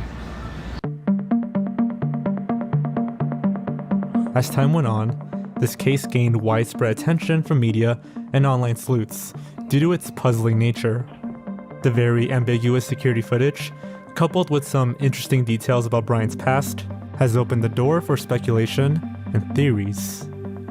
It's worth noting that 3 weeks before his disappearance, Brian's mother passed away due to myelodysplasia, a rare form of cancer. According to a 2018 interview with Brian's family, he was apparently so distraught by this event that he showed up 1 hour late to his mother's funeral. Moreover, about a week after Renee's passing, Brian asked Alexis to just go away with him. And a few days before he disappeared, he told her to move on and find someone else. Given the emotional hardship that Brian was enduring, He absolutely and just the fact that ran he was away most then. likely drunk during the night of his disappearance, some believe that he may have committed suicide. The Ugly Tuna Saluna sits on the second floor of the Gateway Film Center building. The theory is that Brian could have snuck past the main security camera, leaped from a nearby non-surveillance service door that at the time led to a construction site, and is now buried beneath the rubble. He may have even done so unintentionally. What? If you recall, Randy did say that Brian seemed tired that night from pulling all-nighters for his exams. And there's some evidence that might support this claim. When Detective John Hurst was interviewed about his investigation into this case, he stated that Brian got exited out of the construction site exits. But we went over and checked the movie theater that was, Oh, sweet. across Thanks, the guys. way. Checked out, the entire building from top to bottom to try to figure out if he could have went, in a different direction. And the basic indication right now is somehow he got down into the construction area and most likely got exited out of there. But again, we don't have anything that's on video to support that. What does that mean? Got exited out of there? Am I dumb? What does that mean? The wording he chose has been the source of much speculation, causing many people to wonder if foul play was involved. There's also the possibility of a cover-up. Kicked out? Apparently, the construction site was a significant investment for the county, and there would, of course, be bad press if a dead body turned up before it was finished. Thanks to some good fellow. However, search dogs were used by the police during their investigation, especially nice. I around see the what you're area saying, where bro. Brian was last seen, and nothing was uncovered. Another theory is that Brian could have ran away to start a new life. Perhaps the passing of his mother and argument with his girlfriend could have caused Brian to not kill himself, but to escape and begin anew. Some people suspect that Brian might have left through a back exit, namely through an unwatched freight elevator. The area is monitored by 2 security cameras, one that automatically pans the area and another that is manually controlled. Brian could have waited for the perfect opportunity to slip past their view. Once again, I don't there's think very that'd be little something he evidence was to thinking support this about. claim, He was but drunk. there's at least some evidence. I don't think he was thinking about being When like Brian's mother sneaky. passed away, he reportedly received $20,000 from life insurance, which might have helped him escape. Also, according to Dan Schaefer, Brian was capable of going through sudden changes, or as he puts it, he could swing through extremes. In 1999, he was heavily into partying and drinking until he got a DUI and spent 3 days in prison. After that, he changed completely. He stopped drinking and got into exercise for about 6 months. This could suggest that Brian was no stranger to radical lifestyle changes. Brian also played guitar as part of a band during high school. Even during his Thank you, years at Pepsi university, Man. he had mentioned that his main goal in life was to start his own band. To be precise, he once said on his MySpace account, "This whole doctor thing is really just a job, only temporary, until I get my band together and put out a record." Which might suggest Not a a bad motive. plan. I mean, could the death of his mother push him to such extremes? Probably not. Considering how popular this case has become, it would be extraordinarily difficult for Brian to hide from the public. Also, despite the then recent passing of his mother, Thanks to the prime those close to negotiator. Brian said that he was handling the grief pretty well and had ambitious plans for the future. He and Alexis were scheduled to leave for Miami that Monday. The trip was actually a gift his mother had given them the previous Christmas. Alexis, along with many of their friends and families, believed that Brian was planning on proposing to her during their vacation. In fact, it was later confirmed by one of Renee's coworkers that Brian had indeed been speaking to his mother about asking Alexis for her hand. Thanks for some handlebars. It's kind of doubtful that Brian would choose to throw this all away. At the end of the day, Brian was a promising student with a bright future. He had just received a degree in microbiology from OSU, and he was in his second year studying medicine. Whether Brian drunkenly stumbled out of the building or ran away on his own accord, Yeah, I'm kind of he thinking was that might have never been what captured happened. by any other security camera that night. No other nearby bar had security footage of him, and the street cameras failed to catch him on the run. He was there, and then he vanished. So do they not have cameras on like the outside of the building where the construction site was? Other theories have arisen, ranging from Prime, murder Spheria, to drug Resub involvement, Zombie. and even the smiley face killer. From the late 1990s to the 2010s, a series of mostly white, college-aged men were found dead in bodies of water across the United States, often after leaving parties or bars. What? Most of these men were fit, popular, and successful students. What? Brian undoubtedly fits this description well, but the police and FBI have discarded this possibility following their investigation. For one, there's no evidence that Brian's body is in water, or if he's even dead. And second, the FBI have concluded that the smiley face killer doesn't exist. I was gonna say. The drug involvement theories It was- revolve I'm around sure I would have Brian's heard of that. potential usage of cocaine. It's well known that medical students have to bear days of overnight studying, and some sources claim that their drugs of choice are uppers or stimulants, like the legal pill Adderall Thanks to or Tier the 1 illegal Cooper powder Lord. cocaine. It's speculated that Brian may have purchased cocaine that evening during their bar hopping, and possibly the dealer took note that Brian had a lot of cash, which could have led to the mugging and subsequent murder of Brian Schaefer. I don't. Remember that I this is don't all think just so. speculation. It's virtually impossible to confirm whether or not Brian was into drugs without someone ratting him out. That is a huge assumption. There's one last theory that's quite interesting. While the police Maybe were give some investigating the pooper. case, they turned to questioning those who had seen Brian that night, asking them to take lie detector tests. Meredith Reed and Randy Schaefer both took the test without a problem. Clint, however, refused. Up until this time, Clint had been cooperative with the police through the investigation. However, when asked to take a lie detector test, he quickly got a lawyer, and from that point on, refused to participate any further in the search for Brian. That's weird. According to his attorney, Neil Rosenberg, Clint did not take the lie detector test because he had already told officers everything he knew, and didn't see the value of having to do it all over again. It should come as no surprise that this is extremely suspicious behavior from Clint. Thanks to the prime parallel. Furthermore, Clint is the only person to claim that Brian did, in fact, return to the bar, yet no one else has been able to corroborate his memory. Many of the people close to Brian, including his family, don't trust Clint. As soon as the detectives started getting involved, that's when he pretty much had no contact with anybody, said Derek, Brian's brother. I've always thought he That's definitely interesting. knows something.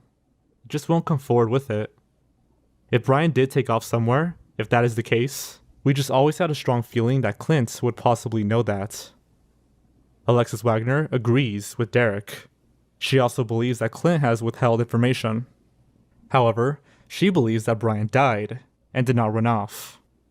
I can't imagine he would have just done that, she said. Well, can we ask Clint a little nicer, maybe? 2 Like, years after Brian's disappearance, surely there's a way to. his father Randy passed away To get that from what info. could be considered a freak accident. On September 2008, Randy was at his home in central Ohio, clearing debris during a heavy windstorm, when a branch from a nearby tree broke and fell upon him, killing him. Holy. The next day, the neighbors found his body and called the police. When Randy passed away, his obituary was posted online, along with a condolence book. It was around this time that a new lead would emerge. Someone made a post on the condolence book as if it were coming from Brian himself, and the message stated a location: the U.S. Virgin Islands. At first, it gave new hope that Brian might still be alive. Sub Pooper and Resub Taka. However, police were able to trace the online message. Looking forward to it. See you on Monday, man. They determined that it was a hoax. Yep. As it had been posted from a computer accessible to the public in Franklin County, Ohio, not the U.S. Virgin Islands. Although the message was a hoax, sir. It has been mentioned that the Columbus police still believe Brian to be alive. Clint's attorney, Neil Rosenberg, intimated this. Rosenberg had been writing to a private investigator named Don Corbett, Tier 1 breaks in. who volunteered his time to help the Schaefer family find Brian. They spoke of Clint's refusal to take a lie detector test.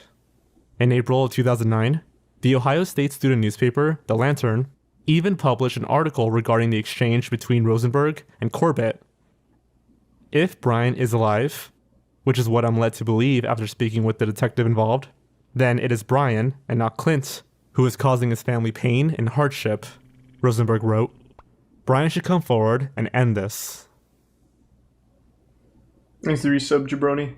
The bitch After pickle. so many years, Alexis is now numb to emotions regarding Brian's case. Yet she still wonders about what happened that night. In 2009, she married a man named Eric, a contractor who was building her parents' new home. They now live in Toledo with their children. Nice! Congrats.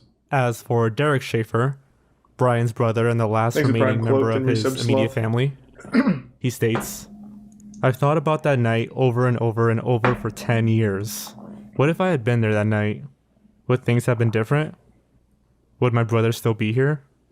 I've carried that guilt around for a while." Derek's wife, Marin, also shares her curiosity about what could have happened to Brian. "We never could have believed then that 10 years later, we still don't know what happened to Brian. It's been so hard watching Derek go through this, but we had to get back into our normal lives." Derek and The Marin Resub now live tank. in Canal Winchester with their son. Finally, as for Brian, his Thanks case to Prime remains a mystery. Did someone murder the 27-year-old? Doubt Or it. did he run away? Maybe. Did he kill himself? Or No. is he still alive? Yeah. In 2016, when asked these questions, Detective John Hurst had this to say: "Is Brian alive? There is a possibility he is alive, but if you look at the probabilities that he isn't alive, those He's a are tier just 1 as great. Samuel. Was he murdered? There is nothing we have been able to recover that shows he succumbed to foul play. So again, the probability of that isn't as great as he just walked away. Did he take his own life? Most people who commit suicide want to be found. I would say that is probably in the lower category. The answers that everyone wants, everyone needs, Probably can't watch that one, Pepin. I don't know if we will ever have them." Alright, looks like I'll have to solve the case. I think what happened... So he's drunk. We need to remember that. I've been drunk. I've wandered around drunk plenty of times before. I think he probably slipped out into, like, the back area that probably ended up in the construction site, and that's probably where he still lays. I absolutely think that's probably what happened. And I think Clint didn't want to do the lie detector test is because maybe they did do drugs that night, and he would worry that he'd get in trouble for drugs. I know a lot of people worry about that kind of when those kind of things come forward. Lie detectors are dogged anyway, but that'd be like the chief concern for not wanting to do a lie detector test. That'd be my guess. This. Since pilots couldn't see out of the plane because of angled landing, engineers put together a solution. The Concorde featured a droop snoot. Droop snoot? Yeah, the snoot would droop. The snoot drooped. Solid. That will do it. I'm gonna try to smoke my own weight in weed eventually. Holy shit. There's only time in front of me, and I've already done 4.2 pounds. I can do it. What a goal. Wow. Hi, I'm Tony Greenhand. Hey, Tony. 26, and I'm a professional joint roller. The National Joint League. Holy fuck, the NJL? Basically jump That's out of huge. bed and start rolling joints too. I make coffee and I start rolling, and while my coffee's being made, I'm like, boom, let's do it. Tony Before I got truly into is rolling, an I was rolling artist. weed. It was pretty basic. I also bred cannabis, but just on the side. I'm known more for the joints now, which is a surprise to me. Oh, wow, what the fuck? Tony's good. They should sell his joints right next to like Banksy's work. My mom and was Jackson a Pollock. clerical at a police department, so she absolutely hates what I do. It's kind of You like see that I'm balloon making animals for sleeves adults. Here, and then I'll fill the sleeves instead of rolling these, and that's because I want this to be 100% perfect. Since it's gonna be the barrel of the gun, I need it to be straight all the way across. That's pretty cool, actually. What the fuck? He's got a private jet, and he's coming to pick it up. So people are paying $7 for like a artistic joint? What a good deal. I mean, Tony seems like a good guy. I mean, he just loves to roll joints, I guess. I mean, they were pretty cool. They were not lame like I was expecting. Oh my fucking god, I know this. Oh shit. I remember this. This was like when I was still new to Reddit. Yeah, I remember this. This was solved. If I remember, I'll let the video play and then I'll go off memory and see if I'm right. He's a tier 1 Guatemalan god. I did not know her name was Elisa Lam.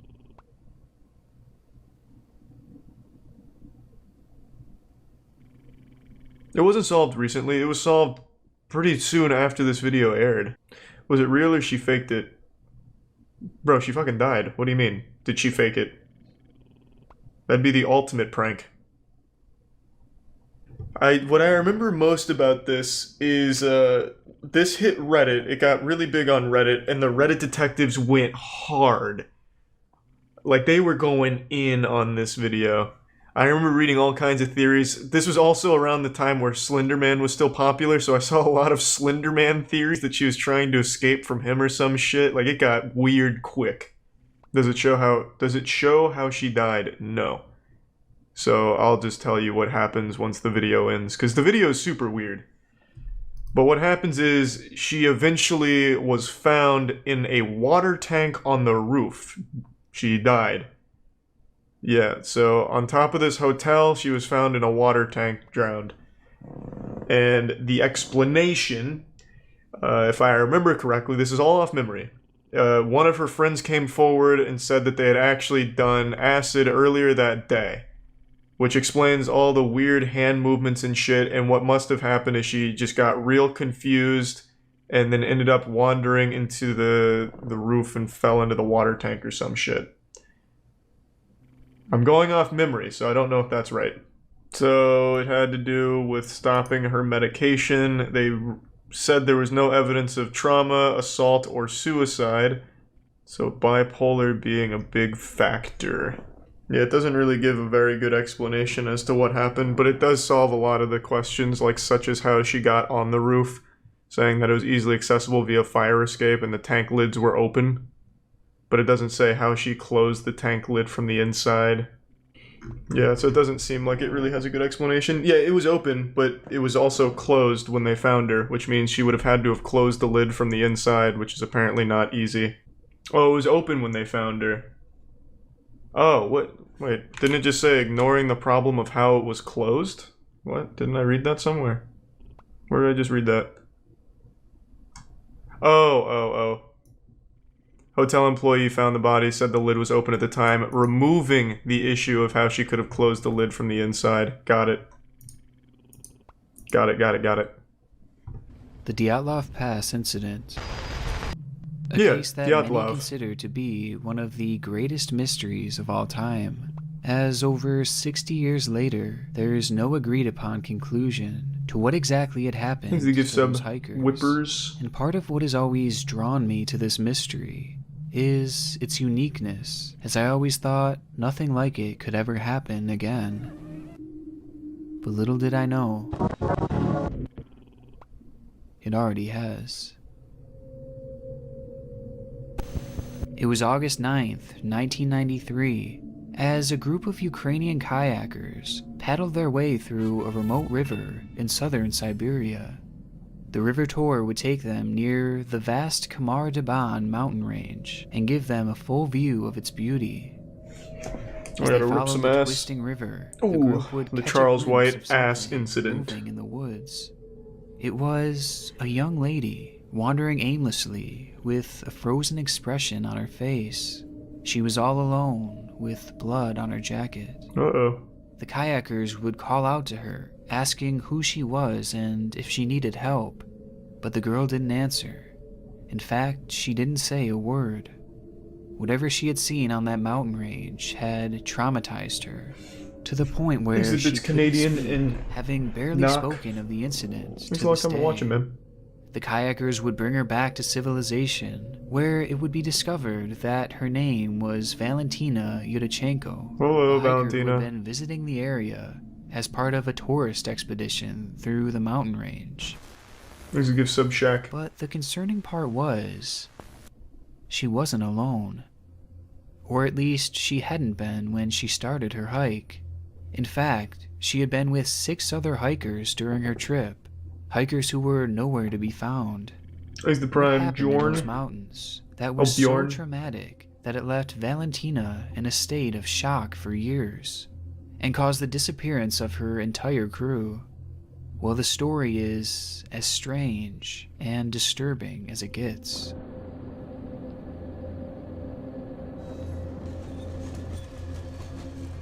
It all started on August 2nd, 1990. Real quick, anyone that's seen this, is there anything TOS worrisome in here? They don't show any bodies or anything, right?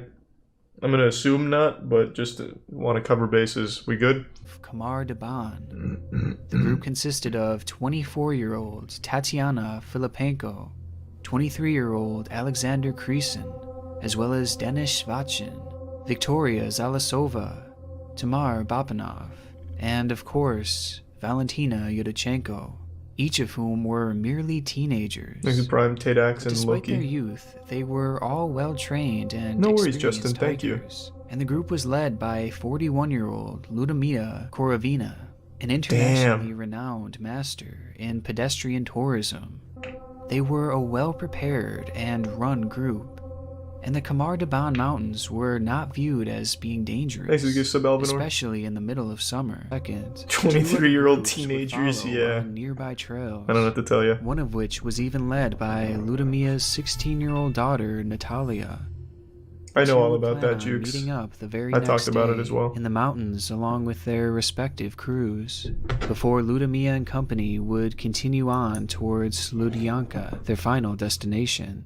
However, the forecast couldn't have been more wrong. I'll look into it later, Crone. On and off spouts of freezing rain poured down upon the group and predicted an oncoming snowstorm as the group climbed the Kanulu mountain. And by August 4th, the snowstorm was in full effect, pummeling the exhausted hikers and forcing them to reroute and miss their connection with Just get an umbrella, nerds.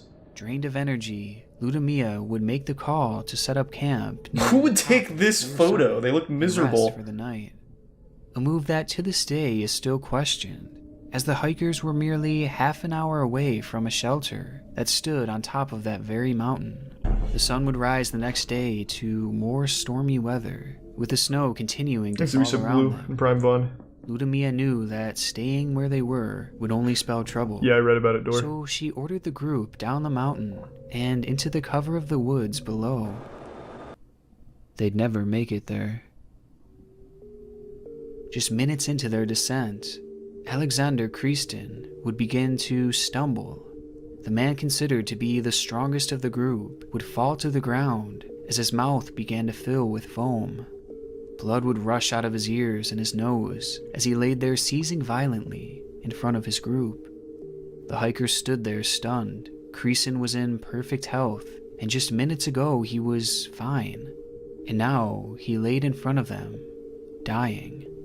They had been outside for mere minutes. It's a haunted Already trail. one of their crew members were down. The 5 hikers continued moving forward without their leader and their strongest member, trudging ahead in a state of shock and confusion.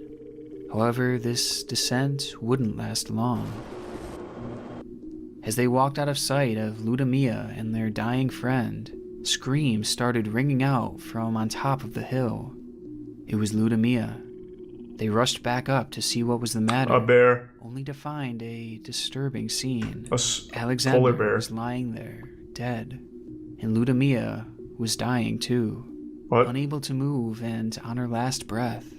To this day, it's still unclear what she died from, with reports saying that she had suffered from the same mysterious illness that Alexander seemed to have, while others say that it may have just been a heart attack. They show a body?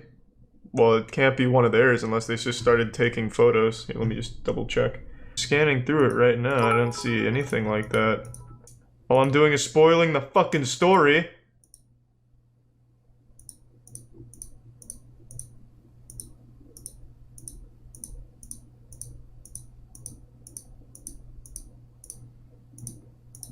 Also, early hypothesis, the lady that survived, Valentina, she killed them and made up the story. This shit is making no sense right now. But either way, chaos erupted from the group. Both Victoria and Tamar would quickly collapse on the ground, twitching violently and bleeding the same way that Creason had. They began tearing at their clothes, ripping them off and grabbing their necks as if they were being choked, all the whilst they desperately tried to gasp for air. Valentina rushed to help. Sounds like something out of Victoria, Dr. Stone, like they in an instant, went to the like a suffering poison girl well. would sink her teeth into Valentina, biting her and forcing her to back off. What? While this happened, Dennis started to run away from the group out of fear and confusion, having no idea what was happening to his friends or why. He could only watch as, one by one, they began to lose their minds. Thanks again, Liam. Thanks to the and resub their Niners lives. rule. With Dennis hiding from the group, Tatiana Really appreciate it, also Max. began to tear her warm clothing off, exposing her body to the freezing cold elements. She too grabbed for her throat and acted as if her own body was torturing her. Once on the ground, she would turn her attention to the rock that laid next to her, and in an instant she would begin to smash her head against it, over and over again, until her body would go limp. In a matter of Why do you keep saying hypothermia? In everything I've ever heard and learned about hypothermia, I've never heard about someone suffering from it, ripping their clothes off and turning into a zombie. Why do people keep saying hypothermia? Is there something I'm not understanding about it? 20 to 50% of hypothermia deaths are associated with paradoxical undressing. Oh, so this is real. This typically occurs during moderate or severe hypothermia as the person becomes disoriented, confused, and combative. Wow. They may begin discarding their clothing, which in turn increases the rate of heat loss. This is a real thing. I've never heard of this. In all of those like survival movies and shit, you never see the main character that's suffering from hypothermia getting naked and slamming his dick on a rock. This is interesting. Paradoxical undressing. Succumbed to their mysterious symptoms. Dennis would emerge to help Valentina, as the two were the only ones left who hadn't faltered. However, their health was starting to wither as well. They remained in the forest, close to the site where their whole group had just died, unsure of what to do next. Thanks, Risa Basling, and have fun, Naughty. I can't imagine the silence. And yes, I've heard of that confusion Guatemalan. they must have been experiencing. And As they maybe stood we there will. together after witnessing all their friends drop dead in front of them. Friends that a mere hour ago were in perfect health. And the stark fate wasn't quite finished with the group either, as a short time later, Dennis would collapse alongside Valentina, as he too began bleeding profusely, leaving Valentina as the only living member of the group. Completely traumatized and scared for her life, Valentina took supplies from the camp and proceeded to wander alone in the forest. She did so for 3 days before being found by the kayakers. Oh, okay, never mind. Probably this is probably what you were talking about. So you're telling me, and we'll go back to the video in a second, but I have to skip the bodies. So you're telling me that Valentina somehow hiked for 3 more days after her entire group all got hypothermia at the same time? I feel like she'd be very close to it as well. Unless she just had, like, really warm clothing. I don't know. Judging by the video here, it'd be kind of hard to like, hide this as a murder. So I fall back on my theory. I don't think it's right. I think I'm wrong. A story that seemingly makes no sense. 6 healthy people turning insane and dropping dead in the matter of minutes. Just play audio. Which fine. prompts the... I mean, there's not a lot here, but sure. It's in another language too, so. Thanks to the huge tier 3. Resub Gimji and As they Kukius. received no guidance from the deeply traumatized Valentina. And what the rescue party saw when they stumbled upon the scene would shake them to their core. With one member saying it was a scary picture, the hikers were lying on a small ledge, some huddled together, Oh wait, some a little I forgot distance these. away. They had a story that seemingly makes no sense. 6 healthy people turning insane and dropping dead in the matter of minutes, which prompts the I didn't know it all-important came up twice. question, what happened to Still those blurred. hikers? It's fine. A question that to this day remains without a true answer, where autopsy reports ruled that the 6 hikers had died of hypothermia and protein deficiency, pointing to the idea that the group had not been eating enough throughout their trip. But the more I look into this, the less I believe that this is possible. What? Why? Just looking over the symptoms, this cause of death does explain some of their behaviors, such as the paradoxical... Hey, I just learned about that. Fuck However, yeah. It fails to explain them all. Makes a The prime biting, Truman and the banging Dodo. of their heads against rocks, the foaming of the mouth, and the bleeding are all inconsistent with this conclusion. So how could hypothermia have set in so quickly? Must have been After very all, cold. It was summertime, and despite the snow, the temperature was likely barely below freezing. Also, if hypothermia were truly to blame, and they were in such bad shape that each hiker died in the span of minutes, then how could Valentina have continued That's to what I survive said. for 3 more days? It just doesn't make sense. And as for the protein deficiency, Valentina herself had mentioned that the group had eaten well throughout their trip, and had even ate together on the morning of their deaths. It's also worth noting that they ate as a group together, with each member eating the same thing. So how had Valentina survived if she had eaten what they had eaten? And has caused myself and many others to doubt this theory. But if it wasn't Thanks to resub hypothermia GGG. and protein deficiency, then what could it have been? As is the case with most mysteries, some have blamed the supernatural. Yeah, it was Bigfoot. Otherworldly had happened to the group, while others have taken a more scientific stance, blaming things like low frequency in the area, which caused the group to go in a panic. What? But I have a hard time believing either of these, as the area was not all that remote, and it's well studied by scientists. Plus, this doesn't line up with Valentina's testimony, as well as the conditions of their bodies. Another possibility is that the group had eaten something poisonous on their trip, an idea that is certainly possible, as Ludmilla was often known to be a forager. So perhaps Oh, they picked God. some sort of fungus or Jesus, berry, yeah. giving it to the group to eat. That's the without worst leader to realizing have. that it was actually toxic. A poisonous mushroom could certainly cause the hikers to hallucinate and potentially bleed internally. But the issue is, Valentina never mentioned that the group had foraged for food. Well, And ask she is her. on record saying that they had eaten well. If they had ate something suspicious out there, she certainly would have told authorities. Needs to give Plus, some if they had Archer all and the eaten Prime Bell. together, then how had Valentina not been poisoned? And finally, Ludmilla was an expert at this kind of stuff, so it's unlikely that The she would resub done. make a mistake of this magnitude, especially given how well she knew the area. But if it hadn't been the food that had poisoned them, then perhaps it was something in the air. Chemtrails. Russia has long since been known for their development of deadly chemical weapons, producing them in secret and testing them in undisclosed locations.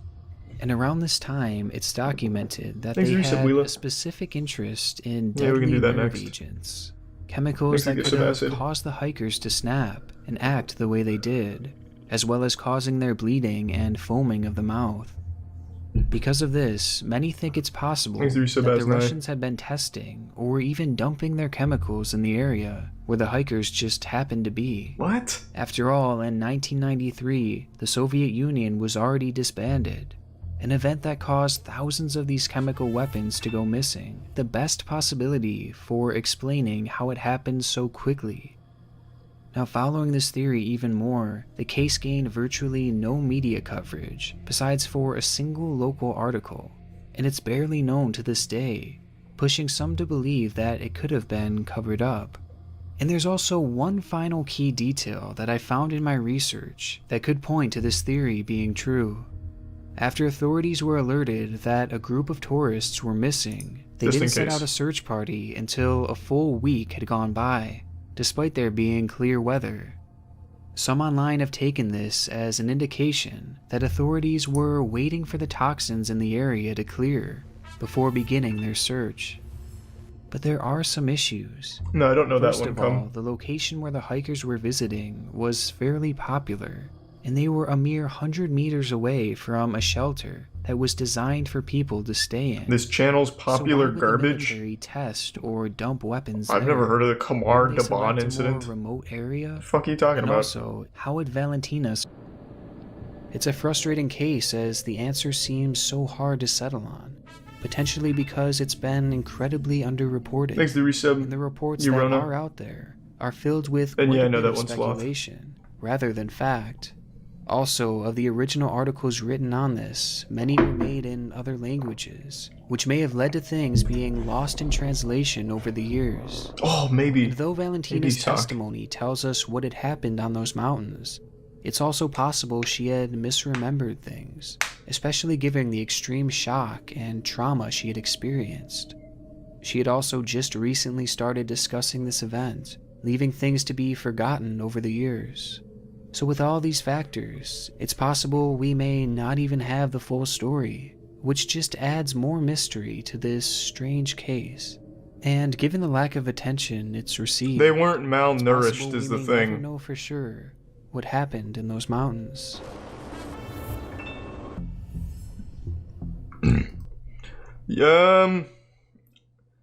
If I had to wager a guess, I'd still go with hypothermia. And what do you mean popular garbage? I've never... fucking Khamar Daban has like nothing about it. Yeah, I think hypothermia. I think it's unlikely she poisoned them. I feel like that would have been easily detected.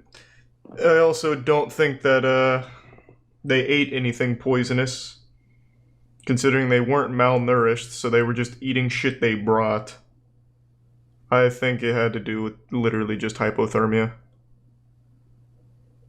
And then she just happens to be stronger, built differently. Ah, fuck it. XQC watched it, I'll watch it. I actually really like the DB Cooper story. And I haven't seen this one yet.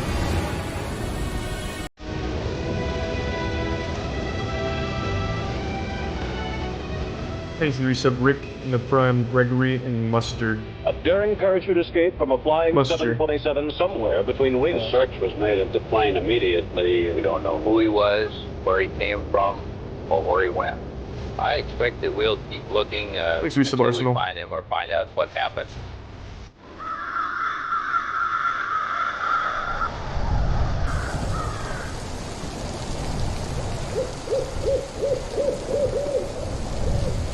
I love the idea that a YouTuber, like, actually solves one of these things. I'm assuming he doesn't, right? But maybe he does, I don't know.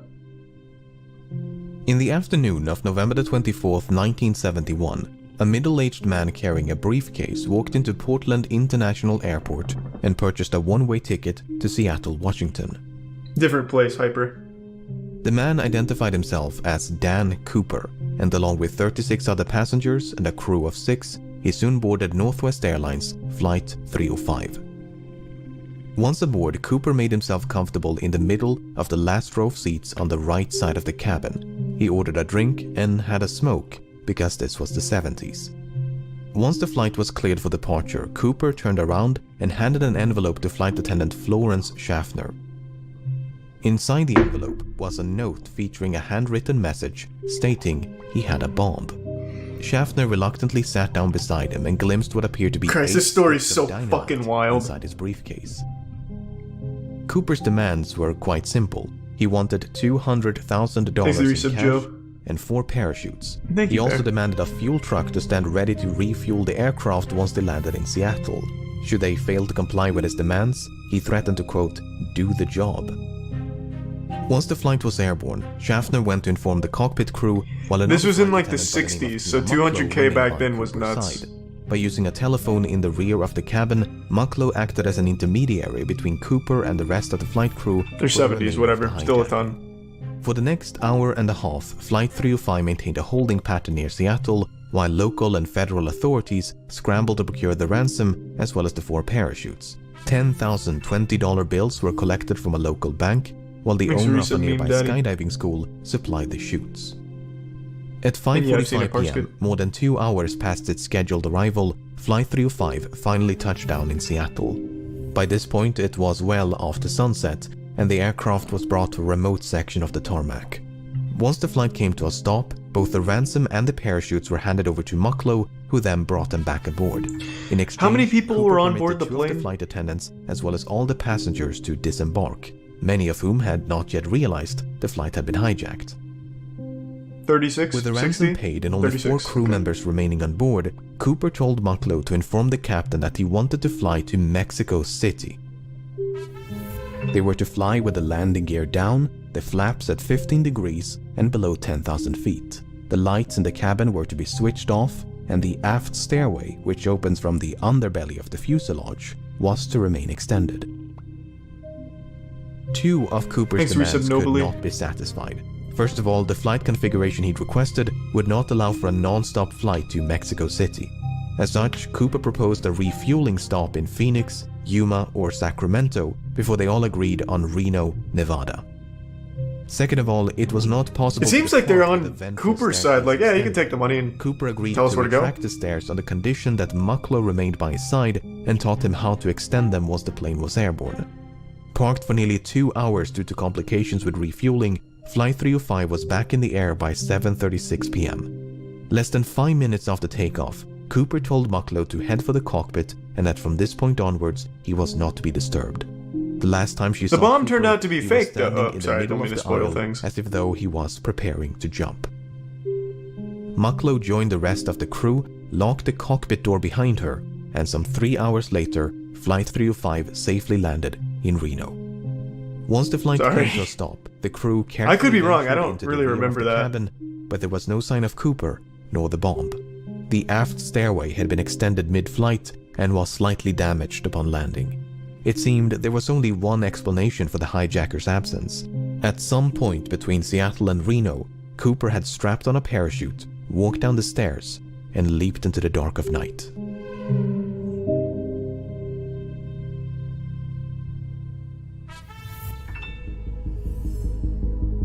Thanks, Resub beat on. I'm not sure, Bear. As soon as it became clear that Cooper was no longer on board, dozens of FBI agents converged upon the aircraft, only to discover a disappointing amount of physical evidence. A black clip-on tie, 8 cigarette butts, and 2 of the 4 parachutes were all that Cooper left behind. Evidently, he'd brought the ransom and briefcase along with him. In interviews conducted on the night of the hijacking, Cooper was described by the crew and passengers as a white male with brown eyes and dark hair. He appeared to be in his mid-40s and wore a dark trench coat, a dark suit, a white shirt, a black tie, and dark shoes. Soon after boarding, he'd also donned a pair of sunglasses. Based on this description, the FBI produced the first of several composite sketches. Before they could mount a search, however, the FBI had to figure out when Cooper abandoned ship. But that was easier said than done. None of the 4 crew members witnessed Cooper jumping from the plane, nor did the pilots of 2 fighter jets which escorted the flight between Seattle and Reno, which is not all too surprising given it was the middle of the night. Although the flight crew did report something odd, the last communication with the hijacker occurred at approximately 8:05 p.m. when the crew used the intercom to offer assistance, which Cooper declined. Within the next 10 minutes, the crew experienced what they described as an oscillation or vibration of the aircraft. At the time, the crew suspected it might have been produced by Cooper's jump, and a subsequent recreation of the hijacking supported that conclusion. Okay, so that took care of the when, but what about the where? While Cooper was very explicit about the flight's configuration and destination, he never specified any kind of route. In fact, Cooper grew so impatient with the slow refueling in Seattle that he dismissed the captain's request to file a flight plan and simply told him to, quote, get the show on the road. As such, the captain chose to fly along an airway known as Victor 23 without any input from Cooper. By using Victor 23 as a guide, authorities estimated the most probable location of the flight at the approximated time of the jump was about 40 kilometers north of Portland. And so, at the break of dawn, the FBI mounted an impressive search operation using helicopters, airplanes, and ground troops. The problem was, even if the estimated bailout point was accurate, Cooper's eventual landing or drop zone was far more difficult to pinpoint. The Fuck, it's so cool! This guy's like an actual galaxy brain anime villain. By a dense forest, so it was truly like finding a needle in a haystack. Apart from the difficult terrain, the search was further complicated by low temperatures and inclement weather, which persisted for days. Despite their best efforts, authorities never managed to find a single trace of Cooper, nor the items he brought along with him.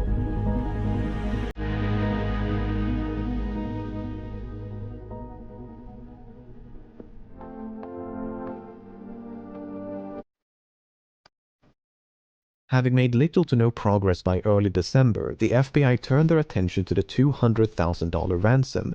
The money had been collected from the Seattle First National Bank, which contained a ransom package of $200,000 just for such an occasion. Because of this, the serial numbers of the $10,020 banknotes given to Cooper had been documented in advance, a complete list of which were quickly made available to financial institutions, government agencies, and the general public. The intention was to make it as difficult as possible for Cooper to spend his money. Northwest Airlines and several newspapers even began to offer rewards to anyone who could find a note with a matching serial number. In spite of these efforts, no one ever did.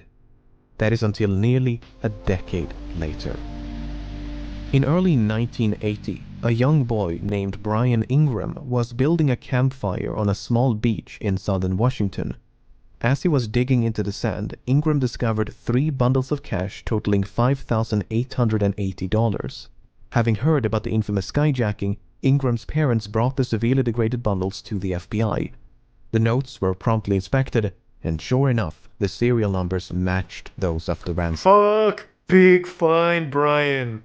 Imagine being like an 8-year-old, fucking drinking milk, shitting in your diapers, and finding that. Than it answered. The most significant of which was how? How did the money end up so far away from the drop zone? Looking at this map, it might be tempting to think that Cooper simply dropped some of the money, which then fell into the Lewis River. The bundles could then have been carried further downstream by the Columbia River before finally being washed ashore at Tina Bar, which is the name of the beach. Tina Mucklow, Tina Bar. Coincidence? Yeah, coincidence. Anyway, the problem with this idea is that the Columbia River flows in the opposite direction. This has led some, including members of the FBI, to re-evaluate the initial drop zone assessment. For instance, if the drop zone was much further southeast, close to a river called the Washougal River, it is conceivable, albeit improbable, that the money floated all the way down to Tina Bar. Alternatively, the bundles may have simply landed on the beach if the flight path was further to the west. Even so, natural explanations struggle to explain how 3 independent, potentially free-falling and/or free-floating bundles of cash ended up at the exact same place on the same beach. To complicate matters, sediment from the riverbed was excavated and dumped onto Tina Bar as part of a dredging operation in 1974. And according to one analysis, the money was discovered above this layer of sediment. If true, that would mean the money came to rest at Tina Bar sometime after 1974. What the but fuck? a re-examination of that analysis found that what was believed to be a layer of deposited sediment might actually have been a perfectly natural layer of clay.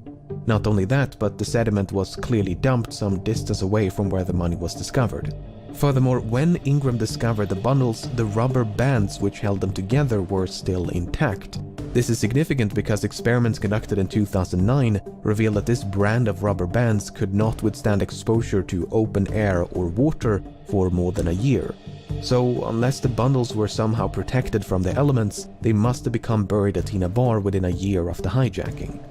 This is so fucking complicated. Seems to be that Cooper or someone else deliberately buried the money.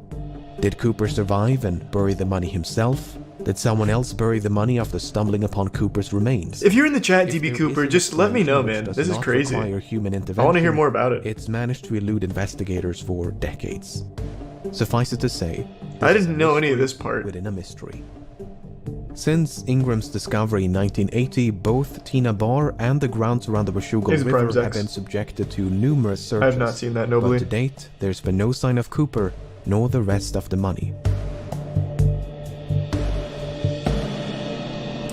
You know, if Cooper was as smart as we think he is, he would have done all of this while having a full beard, and then when he jumped, he would have shaved the beard off. Just to add another layer of good ideas to it. Cooper did not survive his daring escape. It would not make for a very thrilling conclusion to this story, but that's the thing about stories. They're usually far more exciting than reality. While there is no hard evidence for nor against Cooper's survival, the assumption that he fell to his death is not without merit. When Cooper leaped into the darkness, Flight 305 was plowing through a frigid rainstorm at roughly 170 knots. Oh no! Oh no! The wind was so violent that it ripped out a placard from the aft stairwell. Oh Jesus Christ! He just fucking got blasted! Almost directly below the estimated flight path. To say that Cooper was not dressed for the occasion would be an understatement. The ground beneath him, meanwhile, was obscured by multiple layers of clouds, which likely means that Cooper jumped without knowing his precise location.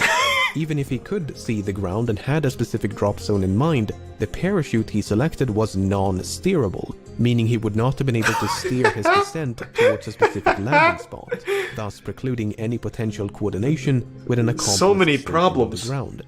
He also forgot to account for the dragons that hover over Portland, Oregon.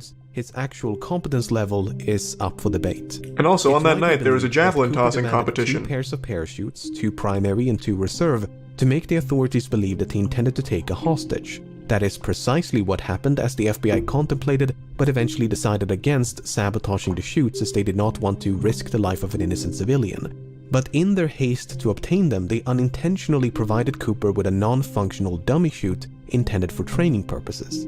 This mishap seems to have gone unnoticed by Cooper because that dummy chute was one of the 2 missing from the plane. Not only that, but Cooper chose the older and technically inferior parachute out of the 2 primary chutes provided. Nice. So in both cases, it seems like Cooper made the worst possible choice.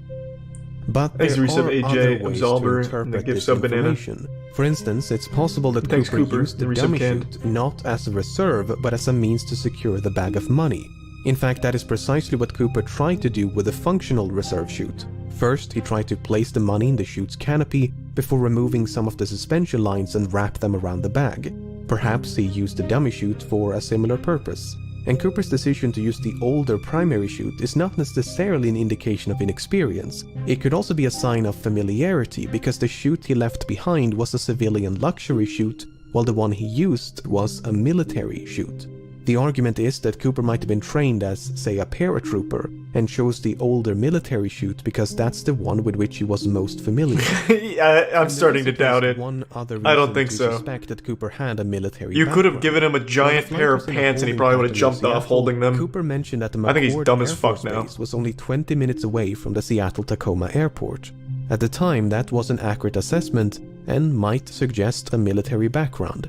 Apart from the potential military connections, Cooper may even have had links to the Central Intelligence Agency. I doubt it. You see, the type of aircraft which he was Cooper probably chose like a to hijack, Redditor before a Reddit Boeing existed. 727, was also used by the CIA to covertly drop agents and supplies during the Vietnam War.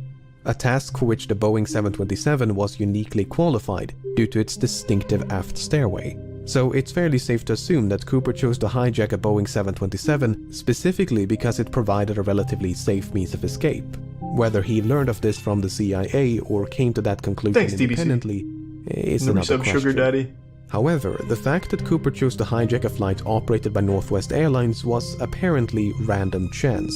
When Tina Mucklow asked Cooper about his motives, he responded, "It's not because I have a grudge towards your airline, it's just because I have a grudge." Oh, that's kind of fucking cool. That Flight 305 just happened to be in the right place at the You're right not trapped time. in here with me. Even so, I'm trapped in here with clear that frigid Cooper weather came temperatures and a prepared. bad plan. He seemed to know a great deal about aircraft and aviation. He appeared to be familiar with the local terrain. He maintained a low profile to avoid a panic. He covered his eyes with a pair of glasses to conceal his identity. He left very little evidence behind, and he demanded 4 parachutes to force the assumption that he was taking a hostage. He was even cunning enough to reclaim the note which he'd initially given to Florence Schaffner. Apart from the name he wrote on his plane ticket, there are no other samples of Cooper's handwriting. But for all his planning and cunning, it seems Cooper did not give enough thought to his eventual escape. Not Yeah, the only most did he important fail to part. specify a route, but he was forced to I make did a it. last-minute destination Now I'll just change kill from myself Mexico out here, I City guess. to Reno. He could have demanded more appropriate parachuting equipment like a pair of boots, a helmet, or jumpsuit. He could even have specified the ransom to be delivered in larger denominations to make it lighter and less cumbersome to carry. Exit Tier 1, Assuming Joe. he did survive the fall and made it safely to the ground, he may then have had to make his way through a dense, partially snow-covered forest in nothing but loafers and a trench coat in late November. I get the distinct impression that Cooper's escape was much more of a leap of faith than a carefully executed jump. On the other hand, authorities never received a I love missing the persons animation report he in has here action with to it too. He description looks of like he's Cooper really fucking in the struggling, wake of the falling out. hijacking. This might suggest that Cooper did survive and that he swiftly and quietly resumed his normal routine. Furthermore, other hijackers have performed similar stunts, and many of them did survive even if they were quickly apprehended. Finally, the simplest explanation for how 3 bundles of cash ended up at Tina Bar is human intervention. At the end of the day, most of this is based on nothing but supposition. Without any concrete evidence of Cooper's demise, it leaves the door wide open to the far more exciting proposition that he did, in fact, survive. Nah, I've now been convinced that he's a fucking idiot. There's no chance. This man dove off in the middle of the night in the worst possible conditions. He should have. It's like he jumped into a volcano. Among them was They would have had a man higher in chance of Portland surviving with that. Initials DB and surname Cooper. This Cooper was quickly eliminated as a suspect, but due to a mix-up by the press, the name Dan Cooper was confused for DB Cooper, and the rest is history. While Dan Cooper is most likely a pseudonym, there is a comic book series of the same name. The comic is written in French and centers around a Canadian pilot named Dan Cooper. While the comic was not translated into English nor sold in the United States before 1971, it was available in Canada, which has a large French-speaking population.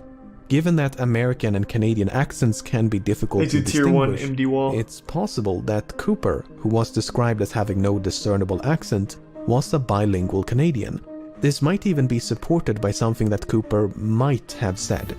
You see, when the captain relayed Cooper's demands to air traffic control, he used the phrase negotiable American currency. It seems doubtful that an American citizen would specify American currency, so perhaps Cooper was not American. The problem is, we don't know if this is a direct quote from Cooper or paraphrasing by the captain. For instance, notes taken by the crew during the hijacking merely contain the phrase negotiable currency, while testimonies provided by the crew after the hijacking include phrases like $200,000 in cash and circulated US currency. So Cooper might have been Canadian. And I think Cooper might have been an alien. Dan Cooper At this point, it could be anything, anyone. We could all be DB Cooper. Taken his name from something or someone else. Nearly half a century has gone by since the hijacking took place, and in that time, thousands of suspects have been questioned and investigated. It would obviously be impossible to cover all of them here, but let's take a look at some of the people that at some point or another have been suspected of being DB Cooper. It's just a picture of my dad. This man. Loves working on old cars. First became a suspect. He's never parachuted, but we thought it was worth checking out anyway. He seems like a solid candidate. He was a decorated Army paratrooper and helicopter pilot. He had experience with explosives. He had an extensive criminal record. He had an uncle named John Cooper who was an avid skydiver. Whoa. He was expelled from the army only months before the hijacking, which might suggest a motive. After all, the hijacker did say he had a grudge. When confronted by journalists and private investigators, Rackstraw would neither confirm nor outright deny that he was D.B. Cooper. It's him then. He'd say things like, "I could have been," or "I would not discount myself." Thanks for the On the other hand, hand, Rackstraw had light-colored eyes, which and Cooper thanks did Cooper not. again. More significantly, Rackstraw was only 28 years of age at the time of the hijacking. This is well outside the range of ages reported by the crew and passengers, most of whom believed Cooper was in his mid-40s. Kenneth Christensen first became a suspect in 2003 when his brother noticed certain parallels between him and Cooper. Christensen had briefly served as a paratrooper in World War II, and since 1953 he'd worked for Northwest Airlines as both a mechanic and a flight attendant. He was 45 years old at the time of the hijacking. He was left-handed, which Cooper might have been. For instance, Cooper used his left hand to interact with his briefcase, and the clip-on tie he left on board was affixed with a tie clasp applied from the left. Shortly before he died in 1994, Christensen had supposedly told his brother, "There is something you should know, but I cannot tell you." After his passing, his family discovered over $200,000 in his bank accounts. To top it all off, Florence Schaffner stated that photographs of Christensen bore a strong resemblance to Cooper. Why don't you check the serial numbers on that money? Did not match the physical description of Cooper. He was both shorter and lighter. While Schaffner did see a strong resemblance, she remarked that Cooper had more hair, and that is supported by the composite sketches. And there was nothing suspicious about the large sums of money which he simply earned by selling land. This is the 70s, it wasn't digital, I'm sure he had it physical. In 1972 when he hijacked a Boeing 727 and escaped via the aft stairway, much like D.B. Cooper. Because of the significant overlap between the two hijackings, some believe they must have been committed by the same person. McCoy used a fake name, he used a fake hand grenade to threaten the crew, he used handwritten notes to issue his demands. Both McCoy and Cooper used the phrase "no funny stuff" as a warning to the crew. McCoy demanded $500,000 in cash and 4 parachutes. McCoy also bailed out the back of the plane once they passed over his hometown in the state of Utah. Apart from the similar modus operandi, McCoy had also served in the Vietnam War as a demolitions expert and a helicopter pilot. McCoy did actually survive the fall and managed to evade authorities for 2 full days before he was apprehended and sentenced to 45 years in prison.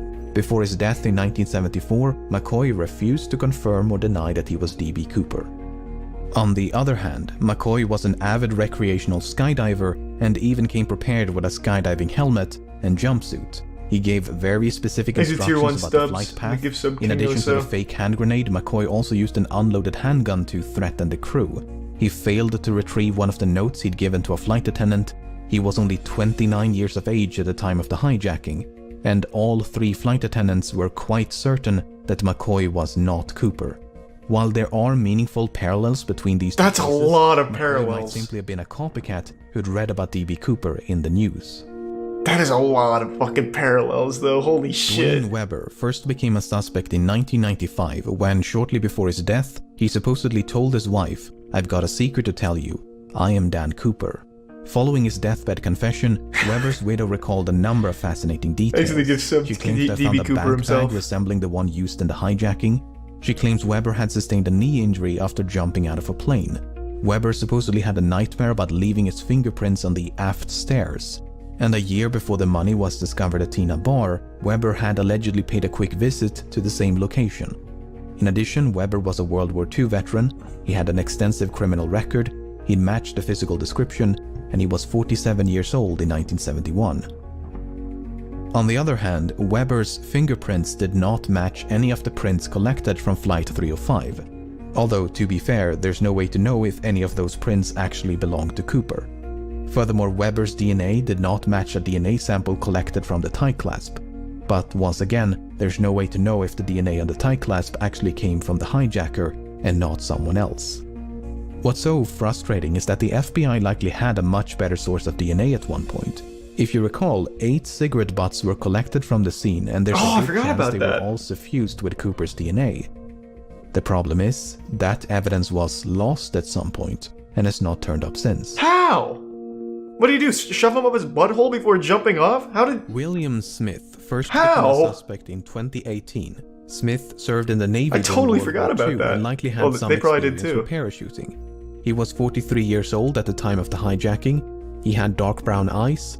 He matched the physical description. He shared a certain likeness with the composite sketches, especially this speculative sketch of an older D.B. Cooper. A student named That's definitely a drawing from his grandson or something. Attended the same high school. That is just that man. Smith worked as a drawn by his son. For a railroad company for most of his life, but in 1970 the company filed for bankruptcy. As a consequence, Smith lost his pension, which might suggest a motive. He could, for instance, have developed a grudge towards the airline industry for their role in bringing about the downfall of the rail transportation industry. It's further speculated that Smith could have used his knowledge of railroad networks to hop on a train and escape undetected. On the other hand, Smith spent his entire life in the northeastern United States. Given that the hijacking occurred on the other side of the country and was committed by someone who at least appeared to be familiar with the local terrain, Smith is not the most ideal candidate.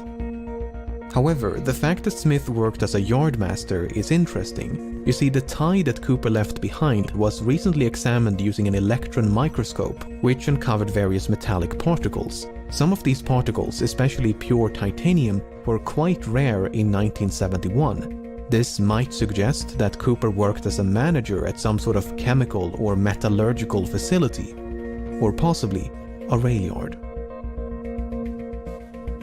I think it's him! The old man!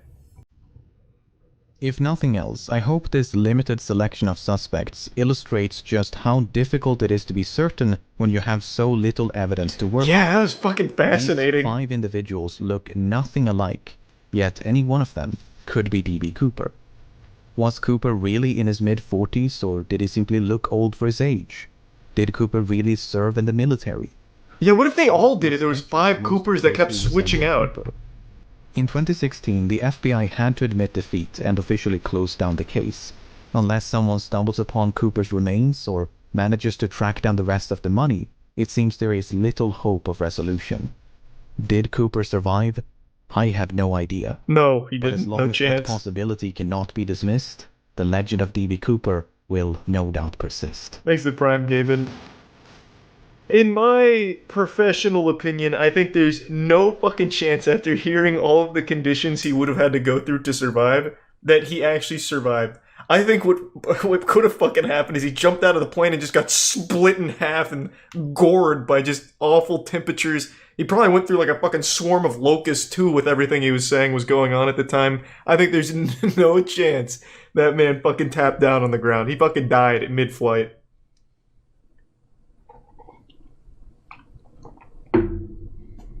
I had no idea the conditions were that bad when he made the jump. I didn't know half of this shit, actually. I only knew the general overview. Thanks to Prime Blammo. What a great watch. I can't believe I haven't seen that one. I know what Chubby Emu is. Fuck! Is there any new D.B. Cooper info now? Now I'm so glued. We have so much technology now, we should be able to recreate the entire history of that tie that D.B. Cooper left behind. We should be able to take that tie, put it in my fucking hard drive, and be able to see the entire manufacturing process and who owned the tie all the way up until it was on the plane.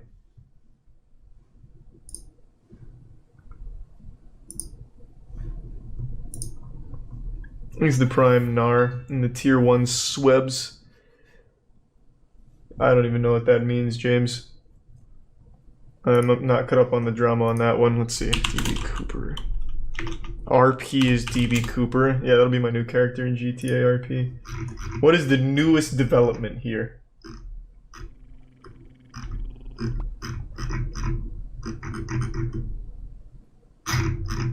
This video was in 2020, so do we have any startling new intel in 2021? Shit.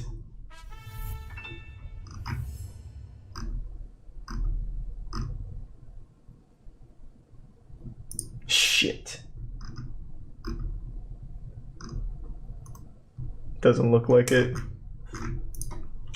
What a fascinating story. Is there any others like that? D.B. Cooper, flight attendant Tina Mucklow as the key to mysterious skyjacking, but does her story hold the answers? Cicada 3011's not terrible. And it's not 3011, is it? 3301? Yeah, it's 3301.